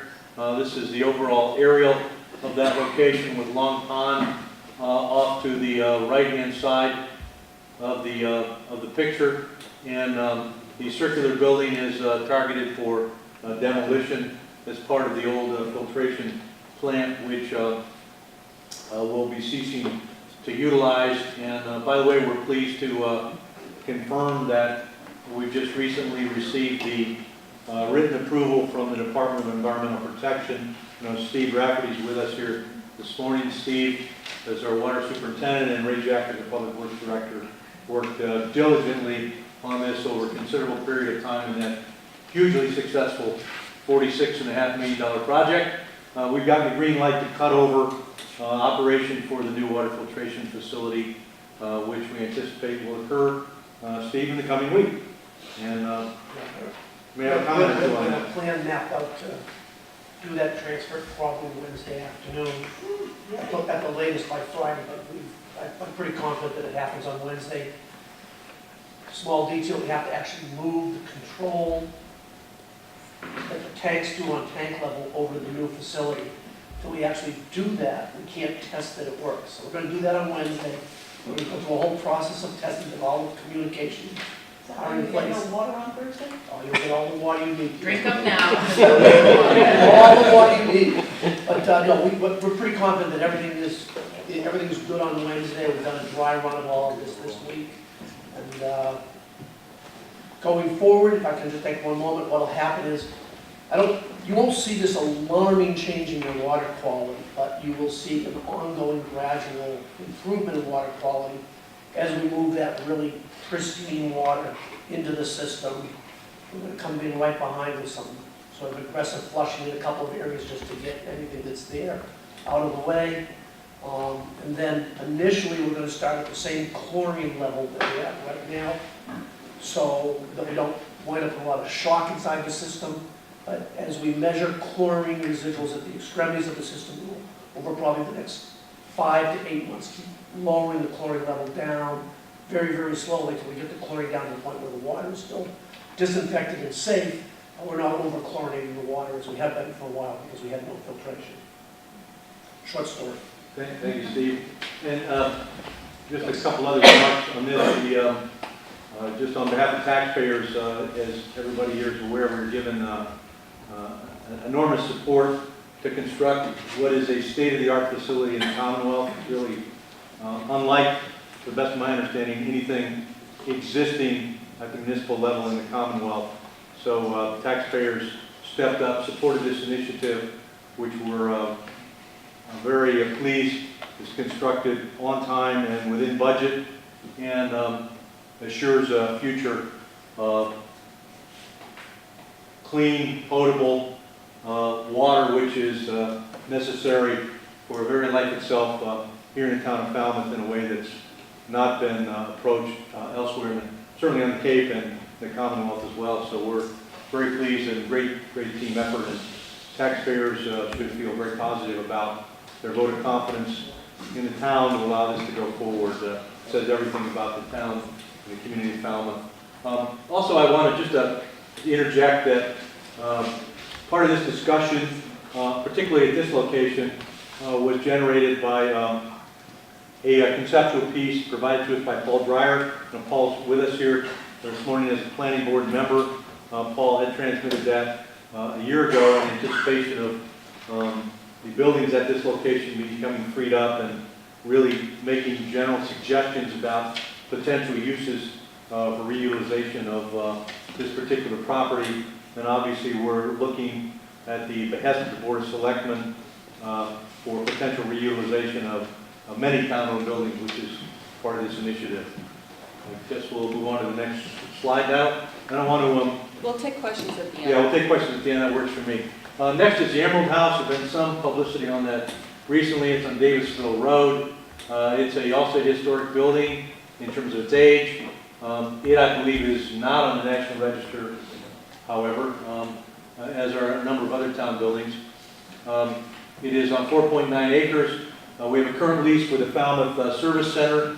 It will likely not be renewed after July 2019, and there's an early termination as a possibility. It, of course, is not a central location, as are some of the other town-owned buildings. But it is there is a discussion about it, and it is a property that we'll be talking about going forward. And here's a photo of, those of you who aren't familiar with the Emerald House, that the service center is maintained and operating currently. The existing senior center, we're all pretty much familiar with that, I think. 300 Dillingham Avenue, about 1.6 acres. The last bullet point I'll emphasize because it's critical, it's located in a flood zone, the B flood zone. It has a 3,600 square feet, 1977 construction. There is a potential for expanded parking in this area where it is certainly much needed. It's on really the cusp of our downtown area, within walking distance of all of our downtown amenities. It has significant potential for private ownership and redevelopment as well, and it'll be a parcel that the Board of Selectmen will be discussing as to future potential use.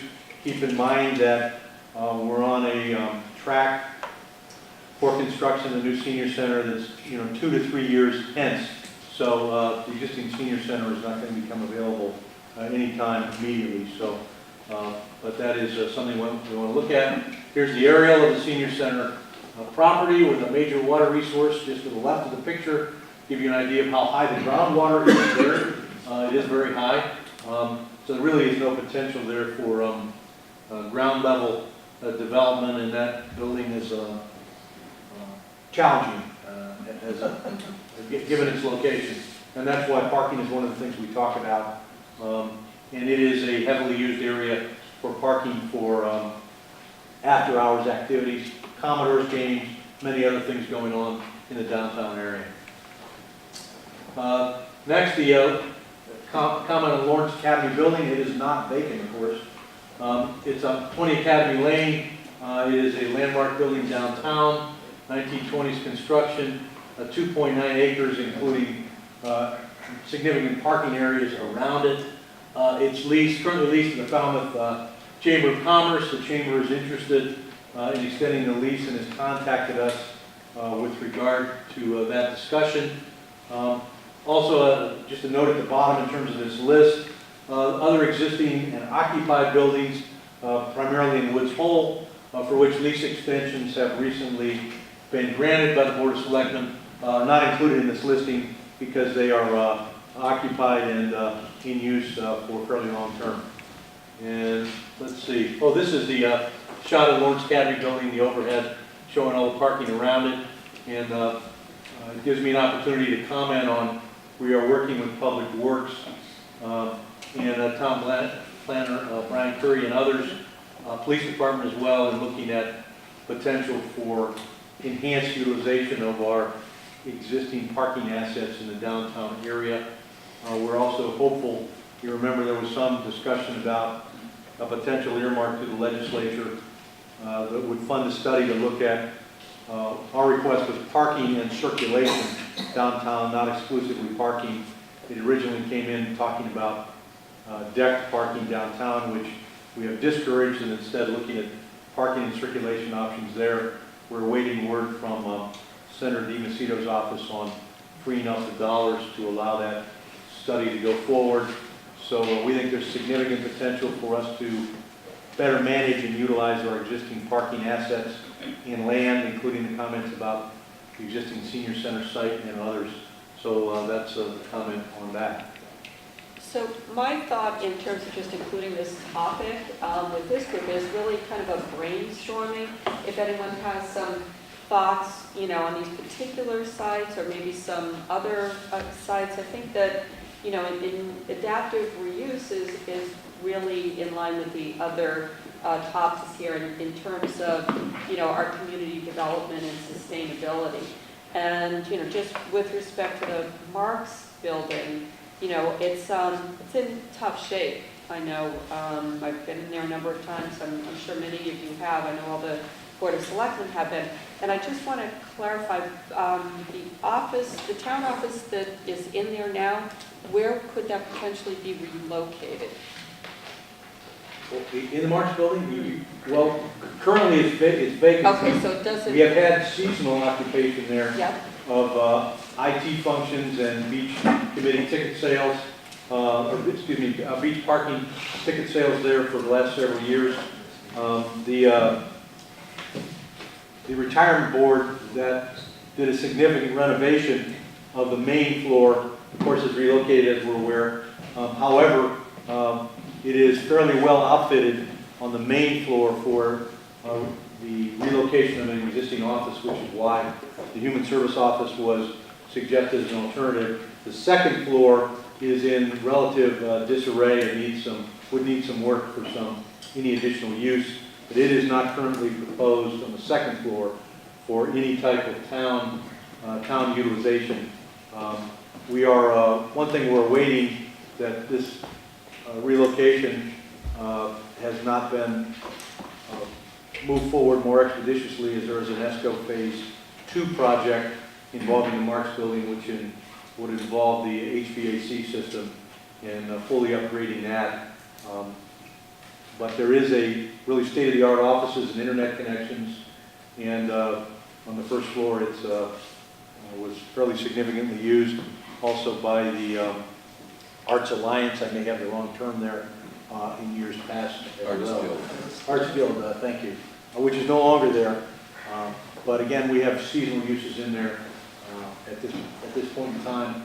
And just as also a comment, in terms of that whole complex, what we call the new senior center, Gus Canny Community Center, including the Marks Building complex, there is a site plan parking and circulation proposal before the planning board at their meeting Tuesday night, I believe, Brian? Mm-hmm. And that was a very carefully developed site plan proposing to accommodate existing and enhanced parking needs for that entire complex.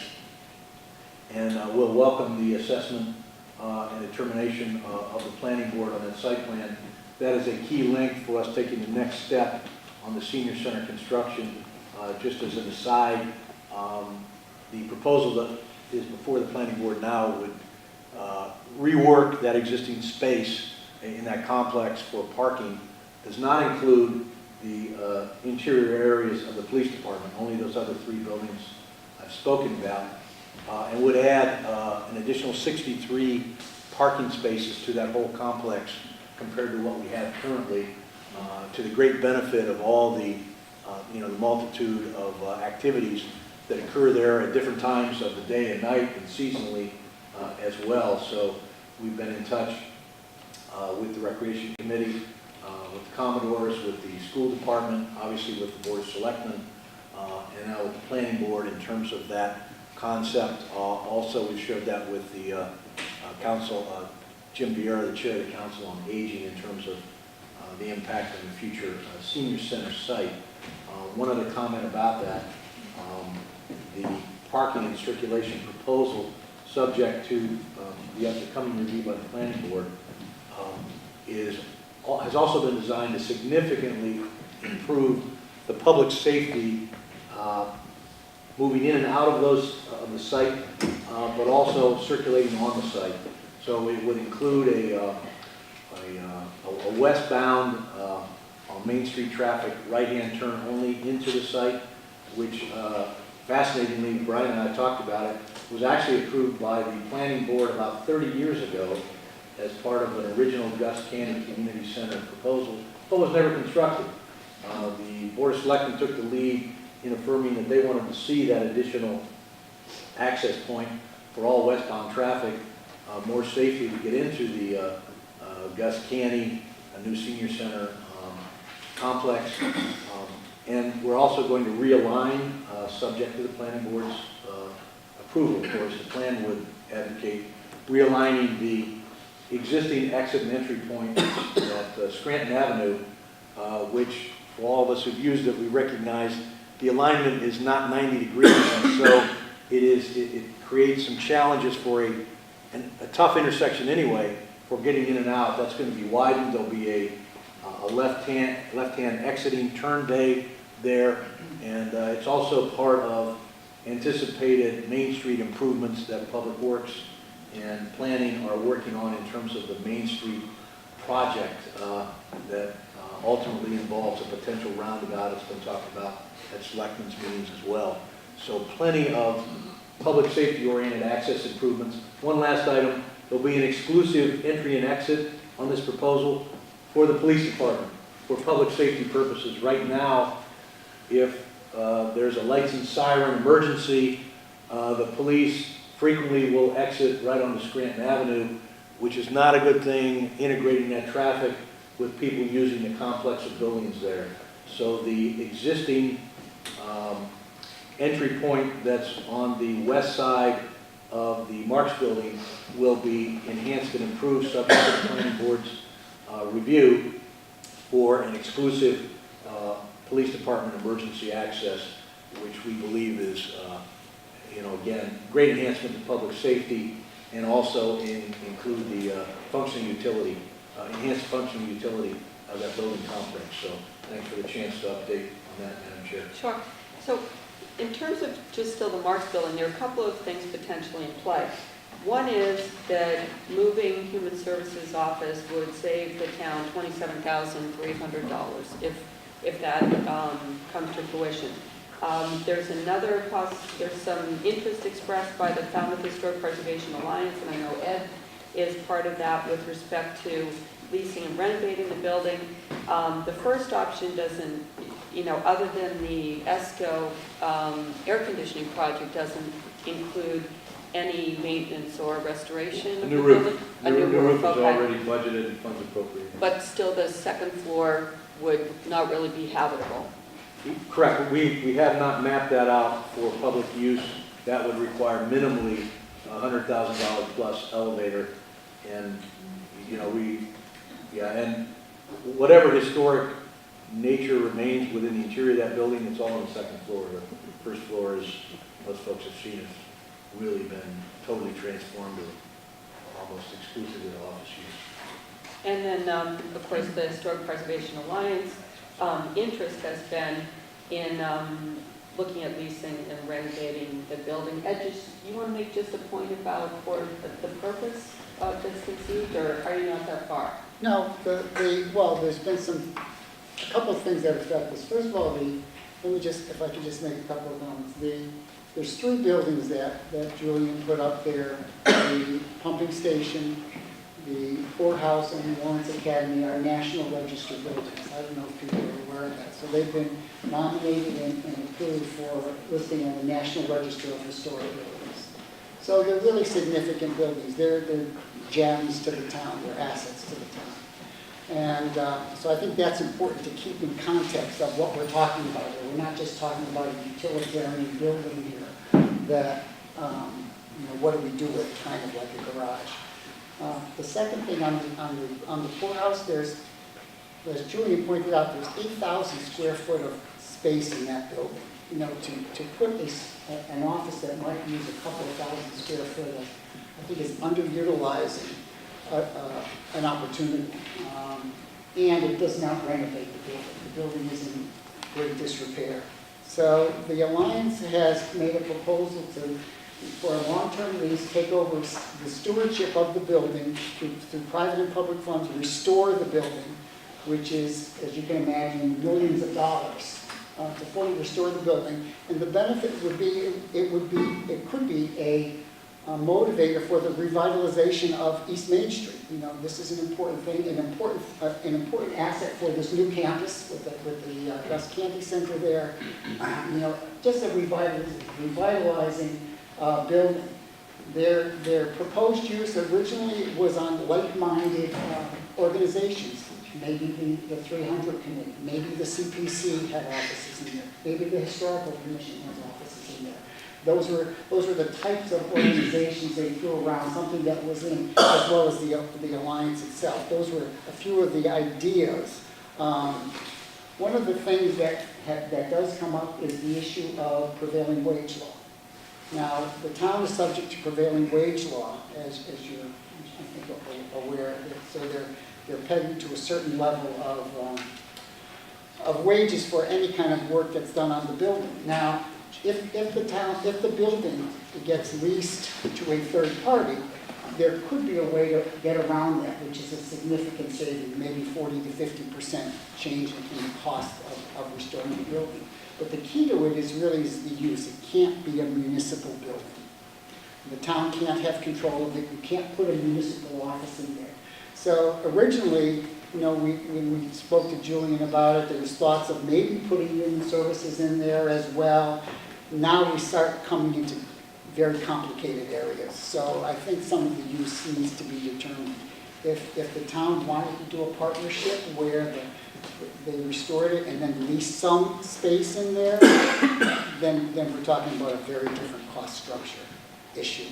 So there's a couple of ideas that still needs to be worked through. Megan? Just, one thing that comes to mind is, I think that that situating the senior center on that campus really calls for revisiting whether or not the poorhouse is the right place. This is just my opinion, I'm not speaking for the board, but the right place for human services for a couple of reasons. I think we're asking a lot, and Julian did a great job of explaining sort of what that parking analysis is and what we're going to try and do there, and it's not an insignificant project, certainly really quite necessary. I think we're asking a lot of a piece of property that essentially can't expand. We're trying to rework it and really maximize its use, but to ask it to accommodate the rec center, the senior center, human services, some police activity in that front area where the public has access, it's a lot. So I think that it bears revisiting, which is why we have it here today, which is why the conversation continues. One concern I always had about having human services there is that folks access that town service for a number of reasons. Where it is now, we're in Town Hall Square, but it's a little bit more of a private place. That's a really public area. It's right near a police station. I don't know, this is the defense attorney hat that I wear, but if I were an individual in crisis who was maybe who had substance use disorder, maybe I would think twice about going to human services if the first thing I look at when I pull in is the police station. It's so public. I just think we have to keep in mind what human services does for our town and how we make people most comfortable to access that, because we want to increase the utilization of everything that they can do and not in any way, put people off. So I think it just, with this project of having the senior center in that campus, I think it opens this conversation up potentially, as well as this other possible option of having the restoration done by an outside group. So I think this is a great place to kick off that conversation and continue it, because it is certainly, it's an incredible asset. I had no idea it was moved from Hatchville, and I can't even imagine doing that at the time period that it was, all the way to where it is now, hundreds of years ago, and that's really quite incredible. So hopefully we can really maximize it, but I think it bears a revisit. And then in terms of human services, you're right, we certainly don't want any more hurdles for folks that, obviously this town has a crisis we're dealing with, and for lots of things, so I just think about parking for folks who might want to go there, traffic, not that you avoid traffic on Main Street, but that section in the summer near where the Marks Building is particularly difficult. So, for a number of reasons, I just think we want that space for folks who want to use the rec center, for folks who want to go to the senior center, to really be inviting. And I think it's, the number one critique of that space with the senior center, really the only critique, was the parking. So I just think we want to maximize the ability for people to use all of those services, including human services, as we go forward. Just to note that even though that's a very old building, and of course it will be expensive to fix the upstairs, we did spend $200,000 or maybe $250,000 on that building for structural repairs not too long ago, maybe 10 years ago. So, 2002. Yeah. Okay. Anyone else on this one? Paul, do you want to kick off just to speak a little bit more about the long-term water plant? Okay. Can I make a comment first? Please do. Ed, I like your socks. Okay, answer that question. I didn't hear anything.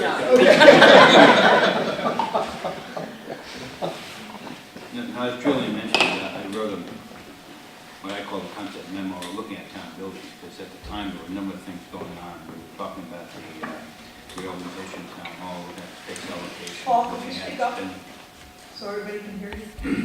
looking at space allocation and other things. So I just thought, well, maybe this might be a good example to show a building that's being taken out of service, and is a wonderful building, historic building. In fact, there's two buildings there. The garage, not the garage part. The first building is a historic building, but the really famous one is the one where the pump station is now. And it is vacant, it will be vacant, and there is some opportunity to do some things there. I realize there's some connections needed. There's two accesses coming in from both sides. But using that as an example, it may not have been a good example. I'm trying to introduce the concept of repurposing town buildings, and I think you've done that very nicely with this committee and what you've done there. So, Right, are there sprinklers? Does anyone know in that building? Fire sprinklers? I don't think so. I'm going to say yes. In 92 or 93, the building's roof, electrical systems, fire protection systems were all upgraded. So Yes. I'm just, I mean, I know one of the, and this is just something I'm curious to have more information on. In terms of if we were to consider it as storage, because I know going forward, you know, we certainly have a goal of mostly moving documents to, you know, online accessibility. So, and I'm sure that Michael would tell us there actually is a legal requirement to have many documents, you know, in paper form. So this doesn't eliminate the need for actual paper storage. But I'm curious if it does have sprinklers and, you know, the potential storage use, I'm just wondering why the internet would be an absolute necessity for storage. It's actually not a necessity for an archive, but only for offices. Got it, okay. So, yeah, it's not a drawback from the standpoint of utilizing it the way that Michael Palmer and I discussed. Okay, so it still could potentially be, because I know one of the, you know, we're now thinking about where we put human services. You know, our town building is very overcrowded and, you know, a little bit of a challenge in terms of ease of use. So if we're, you know, I'm just curious if, you know, if we used that, if we looked at that more closely for storage, you know, is it something that we should look further into? For other types of uses? Or storage?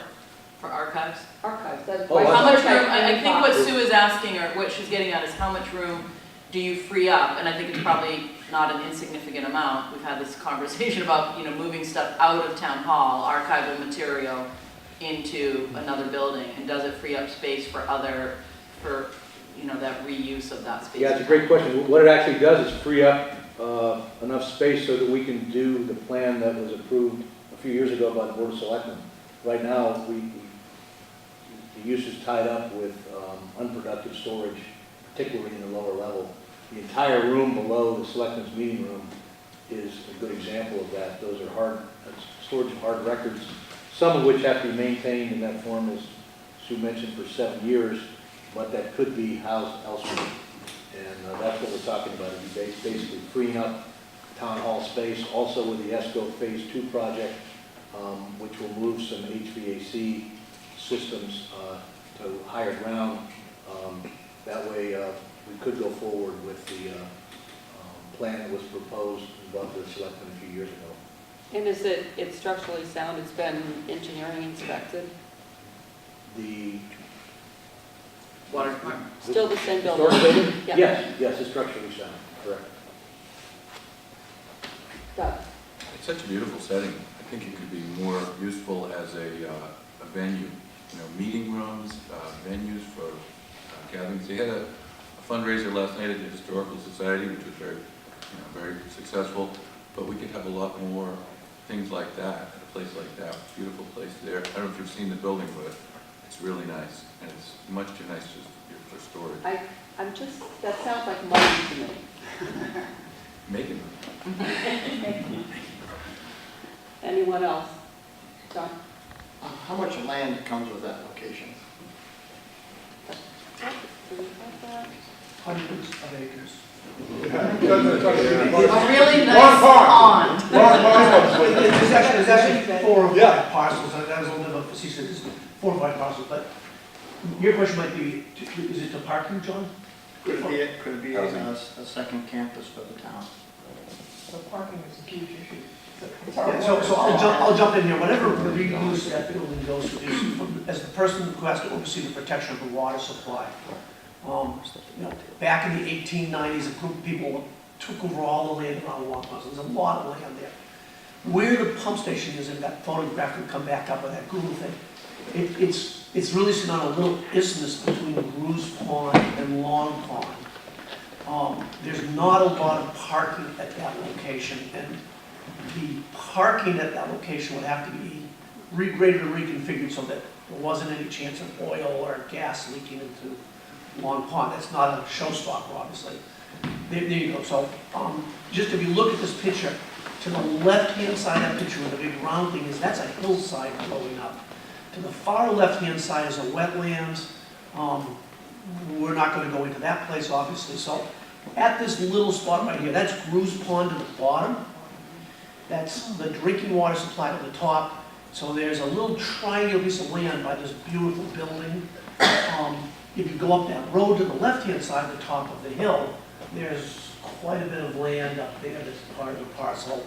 And, but the parking is not directly in front of that building. So that's one of the real limitations to the complete, if you're looking at certain types of reuses, there's just not, the septic system is designed for like 5 or 6 people, so you put a lot more people in there, then you have to do something about the wastewater. But none of them are insurmountable, just want to frame. Sounds like money. Madam Chair? Yes, please. I just want, if I could, to follow up on Steve's question and maybe put it to Brian, or Steve, either one, I'm not sure. But, this is land that was acquired for water protection purposes, correct? So we have existing buildings that can continue to be used. Do we have the ability to put new structures on this property? I would think that would run counter to the reasons that the property was acquired. I'll defer to the, if I mess this up, I defer to my comrades from the Historic Council Commission. That building right there is on the National Register of Historic Places. So anything we do to the building or to the site has to remain contextual to the history of that structure. So just for everybody's benefit, the concrete tank went up in the 90s. We went through a process going back up through the state and others to make sure that when we took that tank down, that we weren't destroying the contextual character of the original pump station building, and the determination was we were not. But anything you would do going forward would have to fit within that framework. So I guess it's fair to say we're not going to expand the number of buildings. I think it would be difficult. Right. Probably there's more chance with the garages, don't you? Right where that tank is, you parking. That does happen. John? My second question is Emerald House in East Falmouth. On the screen it shows there's almost 5 acres of land that goes with that. Could there be some idea to possibly work with the Affordable Housing Committee and maybe put some housing on that location? It's close to the village center of East Falmouth. It's walkable. There's bus service down Davisville Road. I'm just trying to come up with ideas. I think that's what you're asking to do here. What do you think? I think so. I mean, we have to study it a little bit. It is also very close to Green Pond. We have to take a look at there, but The conservation process. yeah. So I think it has to be studied. My own particular point is on any disposition of town property, I would always encourage the town to look at licensing and leasing before selling. I think you can, if you own the property, even if you have a tenant there, you can control the long-term use of it. And who knows, 50 or 100 years from now, whether these parcels could be really important to our town. And you can let somebody else use it with a license or a lease as opposed to selling it. And that's just, I feel that about general all town property. Doug? Whatever we do with it, I hope we check that value before we do anything. Yeah, right. $165,000 for 5 acres. On Davisville Road. I don't know, I'm just saying, let's look into it. That's a little low. Yeah. This is zero, I'm sorry, I was chatting with, are you talking about the assessed value of $92,000 is for the building only? The No. No, we're just saying the whole thing. The whole Oh, the thing. 165 for 5 5 acres acres. in Davisville is a pretty good value. Was it not acquired for conservation purposes? I'm not sure. Do you know? I don't know, I mean, that Who came has- that came What from board has the, control of it? Is it? I'm not sure, I'm surmising that value, It was it might, agricultural. if it was purchased with conservation agricultural purposes, that's why the value would be 165 as opposed to the value of a subdivision. Anyone else on Emerald House?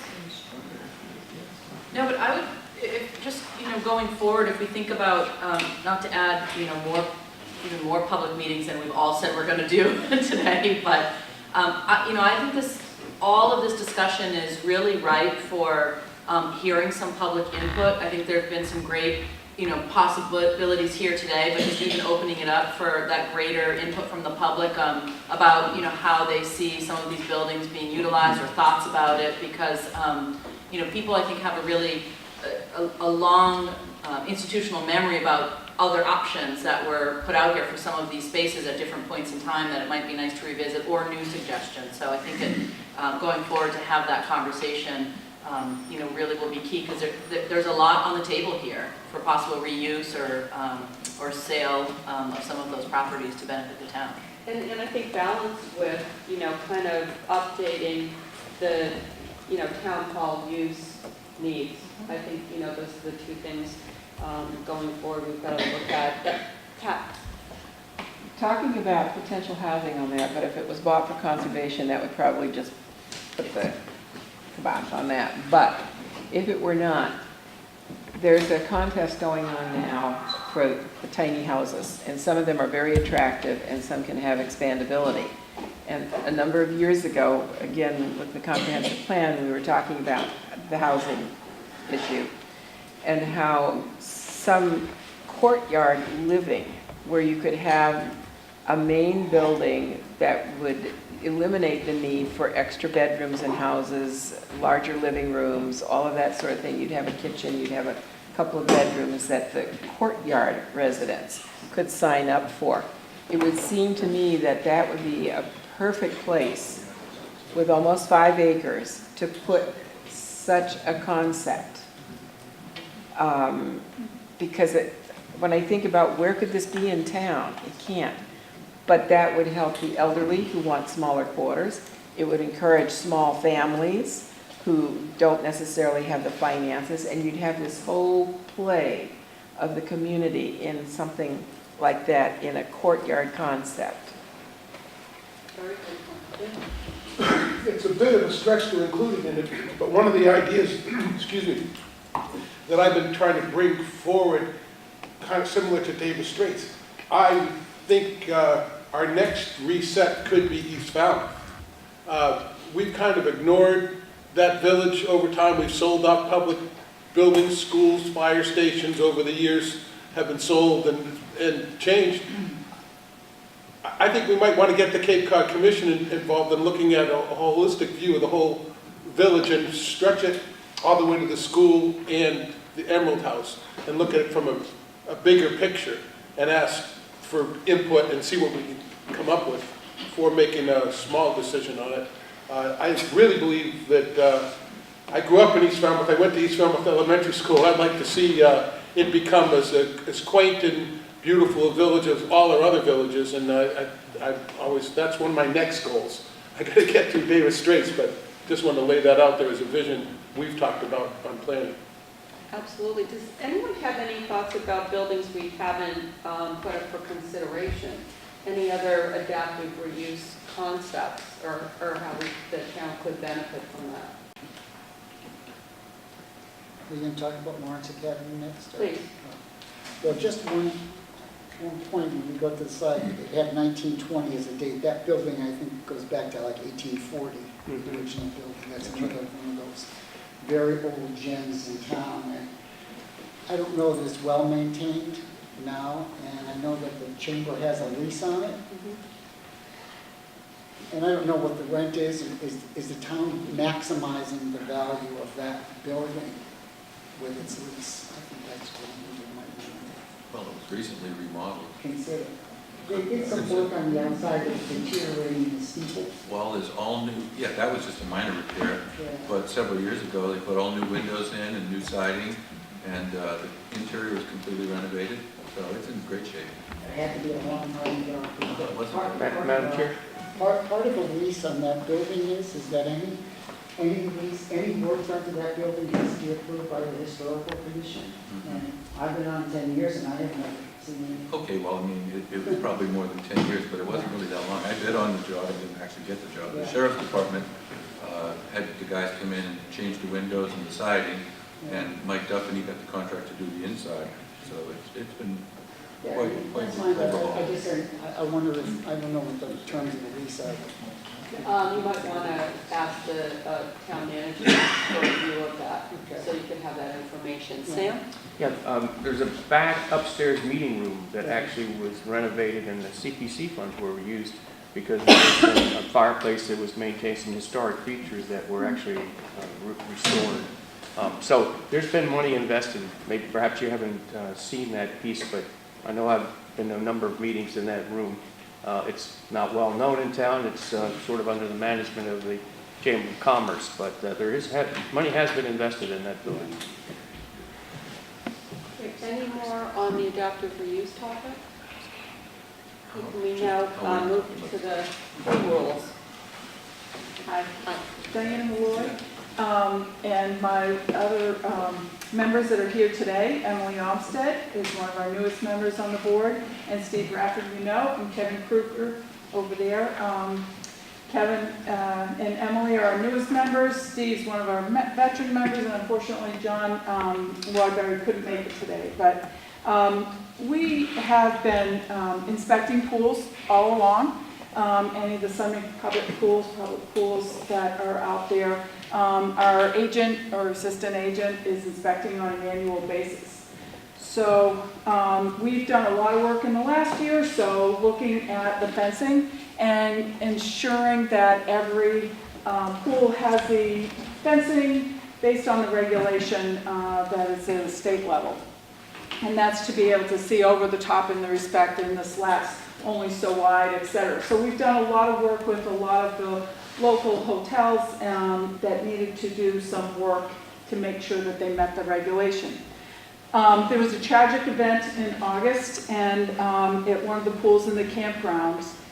And we immediately asked our agent to pull the report and take a look and make sure that we had been they had been in compliance when we last did our review and inspection in the spring. And that was done. A few days after the event, the Department of Public Health was down, also doing their inspection of the pools. And they found some minor things, but everything else was, a loose handrail or something that had come loose over the summer, things like that. We have not received the final report from Department of Public Health to my knowledge yet, but certainly we'll be looking out for that and seeing if there are any recommendations there for going forward. So it has kind of been brought to the forefront of our agenda to look and to see what other things, if anything, we could in the future do so an event is preventable. Dave did collect several towns surrounding and in northern Massachusetts towns regulations related to pools. So we have begun the discussion and begun the review of that.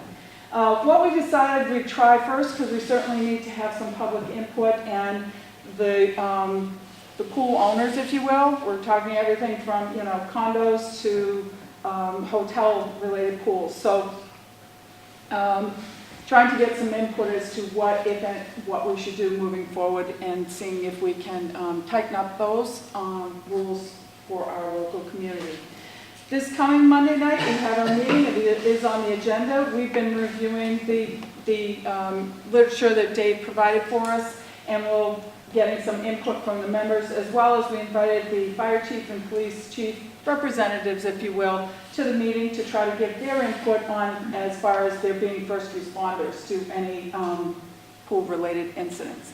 Going forward, we'll be having some open forums to discuss some ideas and what some other towns have done.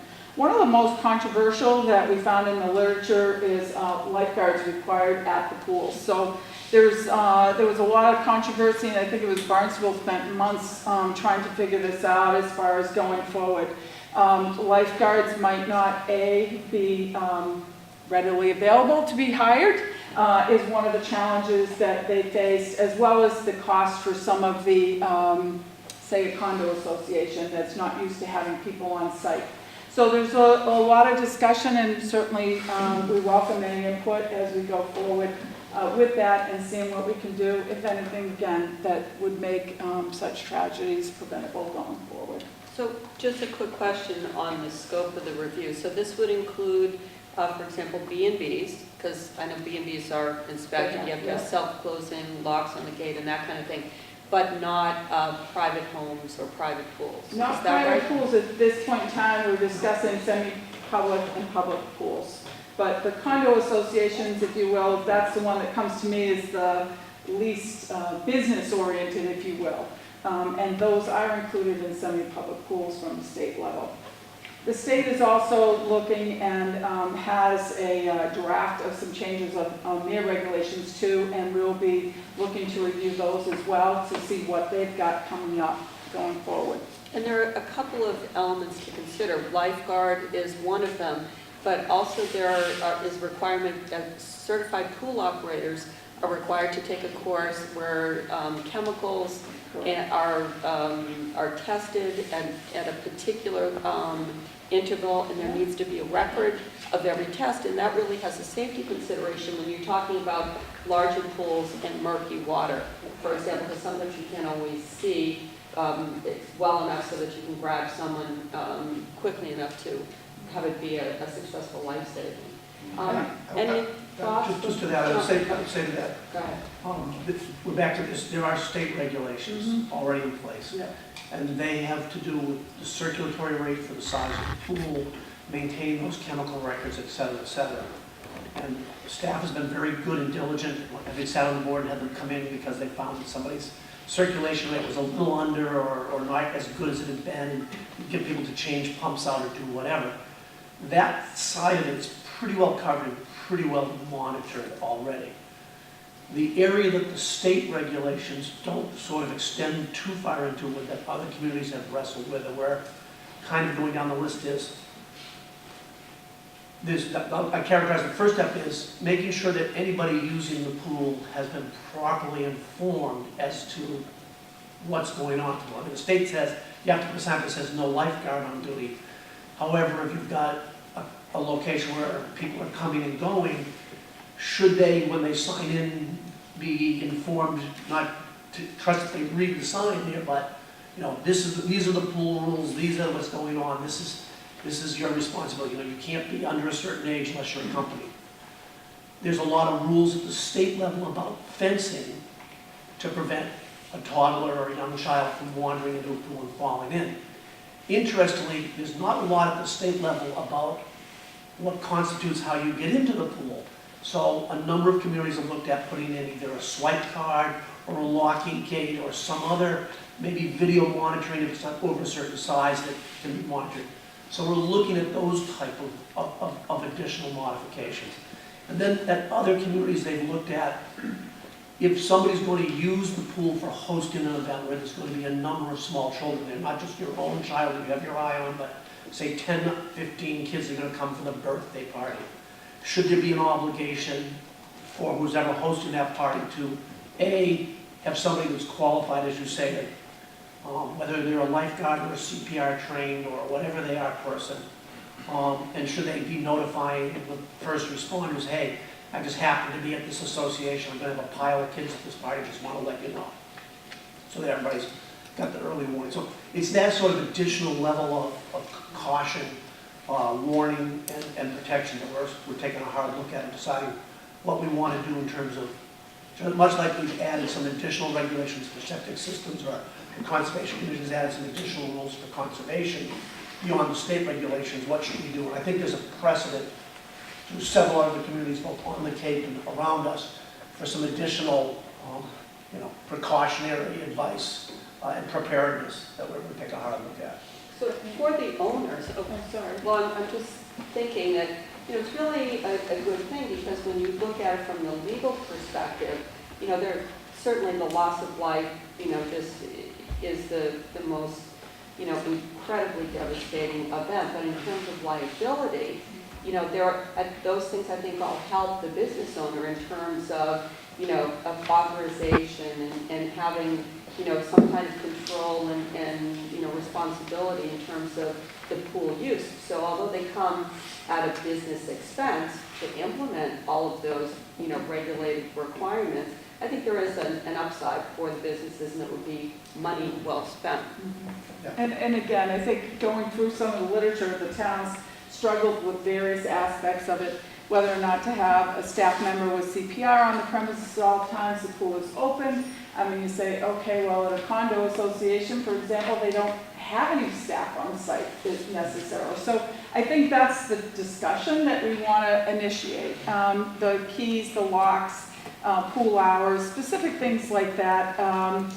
Barnstable wrestled with deregulating some. They had even put a number of units on there. So for pools with less than 75 units, so they're looking more at, condo associations and bigger hotels, they had a hard stop there. So there's a lot, I think, that we can all consider and make sure, what we do is to protect the community, as well as, make it realistic expectations so that they're enforceable as well. So I think that's some of the struggle that we'll go through. Some of the other things were kind of, they do have, as far as the state regulations, Steve, correct me if I'm wrong, everybody has a phone that has to have 911 access readily available at the pool. So, there's layers of safety in the state regulations, but again, we're looking at what we can do that would make it better. As you say, ultimately, I think for anybody that's running a business, it's ultimately a win-win, because the facility is a safer facility, and they're properly advised any clients that are using the facility. I mean, one of the other interesting aspects that we're just starting to touch upon in our next phase of discussion, much like restaurants or public venues have an occupancy criteria, there's no specific occupancy criteria in the state law right now. So how many people can fit into how big a pool? So if you think about the size of a pool, you get past a certain point, it's hard to keep track of what's going on. So as opposed to a lifeguard for any pool that holds 75, we may be taking a look back at building some sort of regulation that would say, the pools, because they have to be annually inspected and certified, would be identified as allowable occupancy. Well, and also in terms of water safety, I mean, if you overload a pool, it's not healthy, and for anyone to be, forget, setting aside the drowning issue. But, there's another element that comes to mind, and that is our heavy tourism economy. So when you have visitors coming to a pool that they're unfamiliar with, there's a higher risk, because they don't necessarily already know, because they don't live there, 6 feet is here and 3 feet is there. And then you have the multi-language possibility. I mean, when you have a warning sign, do we consider having it in a couple of different languages? I'm not sure. There are a lot of things to consider. Charlotte? Just a question. I'm wondering, to the extent that the A-Town layers on more and more requirements and regulations that exceed the state requirements, to what extent does that affect the town's increased liability for whatever happens? If the town has accepted more responsibility, does it increase the liability when something happens? That's a good question. Well, if you're talking about more warnings, I think that's more notice and probably less liability. But thoughts? Well, one of the towns actually required increased insurance for the owner of the property. I mean, they had some guidelines for that, but they do require that they have a higher level of insurance. So there's so many aspects absolutely to look at. So we're got this on the forefront and moving forward, and all this great discussion. I already made several notes. Good job. I'm leery of just putting more regulations on. I mean, how many little mom-and-pop campgrounds that have a little pool that are just barely getting by are going to just say, well, it's just too much, I'm just going to take out the pool? It's taken away from the quality of life if we overregulate things so much that it's just not feasible. And, there's parental responsibility. If they can't speak English, they gotta just look around, If they can't read the sign and understand that they gotta take responsibility for their kid, how can we help them? I don't know. I think I'm sorry. No, I was just gonna say that, I mean, what I'm hearing today really sounds like, obviously it's not ever going to be a one-size-fits-all. Every town is different depending on what the makeup of your pools are like, are you a big resort town? Are you a town like Falmouth where it's not really giant resorts but lots of kind of smaller places? So, I mean, it sounds like you're taking a look at that. I mean, clearly not every tragedy is preventable because they are caused for many different reasons. But I think that, you just do your very best to have every safeguard in place that is practical. And it sounds like that's what you're looking at. I mean, I share the concern about the lifeguard piece just because it's hard to find lifeguards. The town has a hard time filling all those spots. And if you have a place that's open year-round, really our lifeguards are pretty seasonal.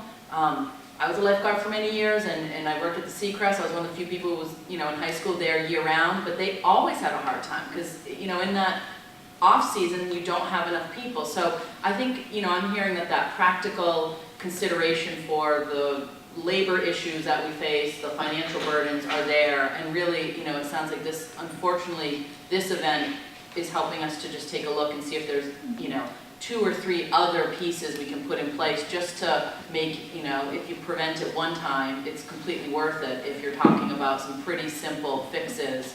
A lot of these things really do have to do with the gating, the fencing, and the locks around pools. That's what most of these events have to, it's a child who gets into an area without an adult. Usually if adults are around the pool, they're able to intervene. And so, I'm happy that we're looking at this. It's really unfortunate what triggered it, but it's probably long overdue to take a look and see if there's anything else we can put in place. So, thank you.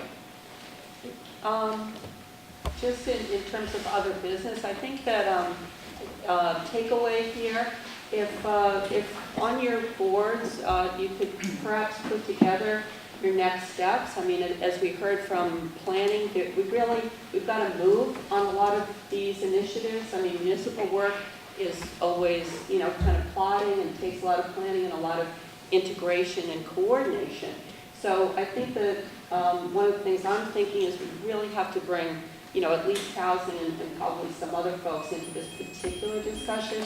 But I think if there's a couple of points, 2 or 3, that your boards have in terms of expediting or coordinating the initiatives, if you could maybe just put that in the form of an email to your administrators and then to the town manager.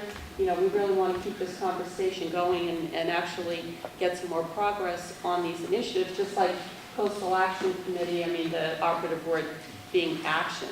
And is there anything anyone else would like to add? A couple of months ago, to this point, I got an email from Diane Davidson that there were plans to have the boards present to the selectmen, just give them an update of kind of the things we were looking at, things we were doing, kind of what's going on, sort of what you said. Every board and I haven't heard anything since.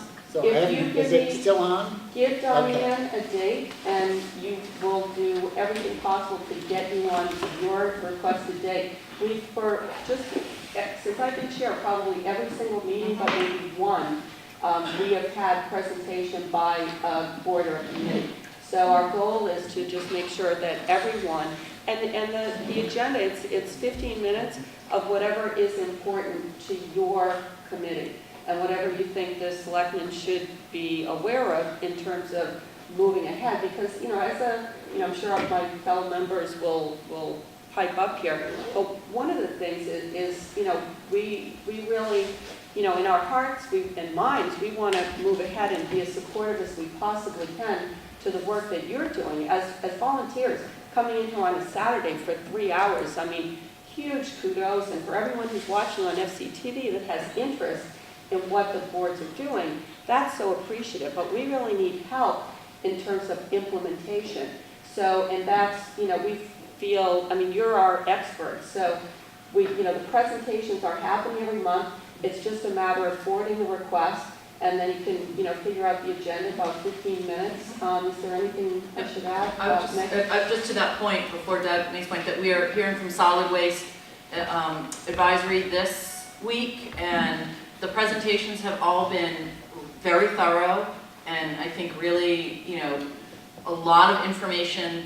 Obviously we all sort of have a general sense of what everybody's on the hot burner, but the presentations have, I think, not only been helpful in transmitting information, but doing what we're doing here, which is continuing conversation and dialogue about important projects and issues. So it is absolutely the priority of this board to continue that. And those are really just, it's not like to give a yearly update and then everybody goes their separate ways. It's to just have that another point of connection as we continue to sort of work, continue to work it together for going forward. So Solid Waste Advisory, if anybody's planning on either attending or watching, an enormously important subject for our town. So I hope folks will tune in or attend to see that on Monday.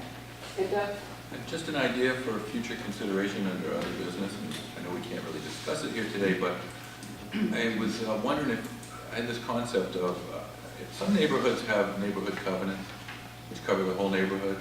So whenever a project is coming up, there's input and discussion. I wonder if there's any such thing as a town-wide covenant for construction of houses where the neighborhood would be have a chance to have input. Sometimes houses are built to the limit of their capacity on the lot and the limit of their height, and just somehow don't fit in, and our town is changed by that.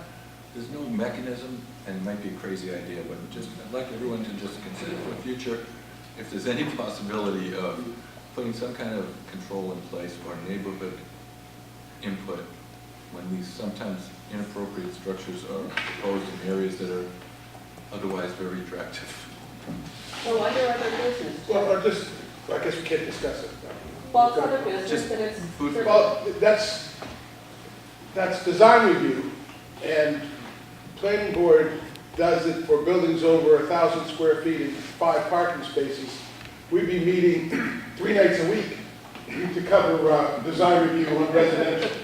I don't know if it's even practical to do it. Our forefathers, the plans have been set aside to, the planning board doesn't do residential for that reason, because it's a huge job. Yeah. So if there was a design, sure, we could create the means to do that. It's something to look at in the future, as you say, Doug. Charlie? I lived for a long time in the city of Albany, and they had strong neighborhood associations. And the regulatory boards, when they were considering a development, always asked, in the usual informal meetings, have you spoken to the neighborhood? We don't want to talk to you until you've talked to the neighborhood. It's nothing controlling, but they've got to say, we've gone to the neighborhood, we've made our presentation, the neighborhood's been invited to express their opinions before they even begin to really look at it. Anything over here? Sam, did you want to... Fine, thank you. Anyone else? Can I make a motion to adjourn? Please do. Second. Okay, motion. Thank you. All the board. All the boards at once. Thank you, everyone.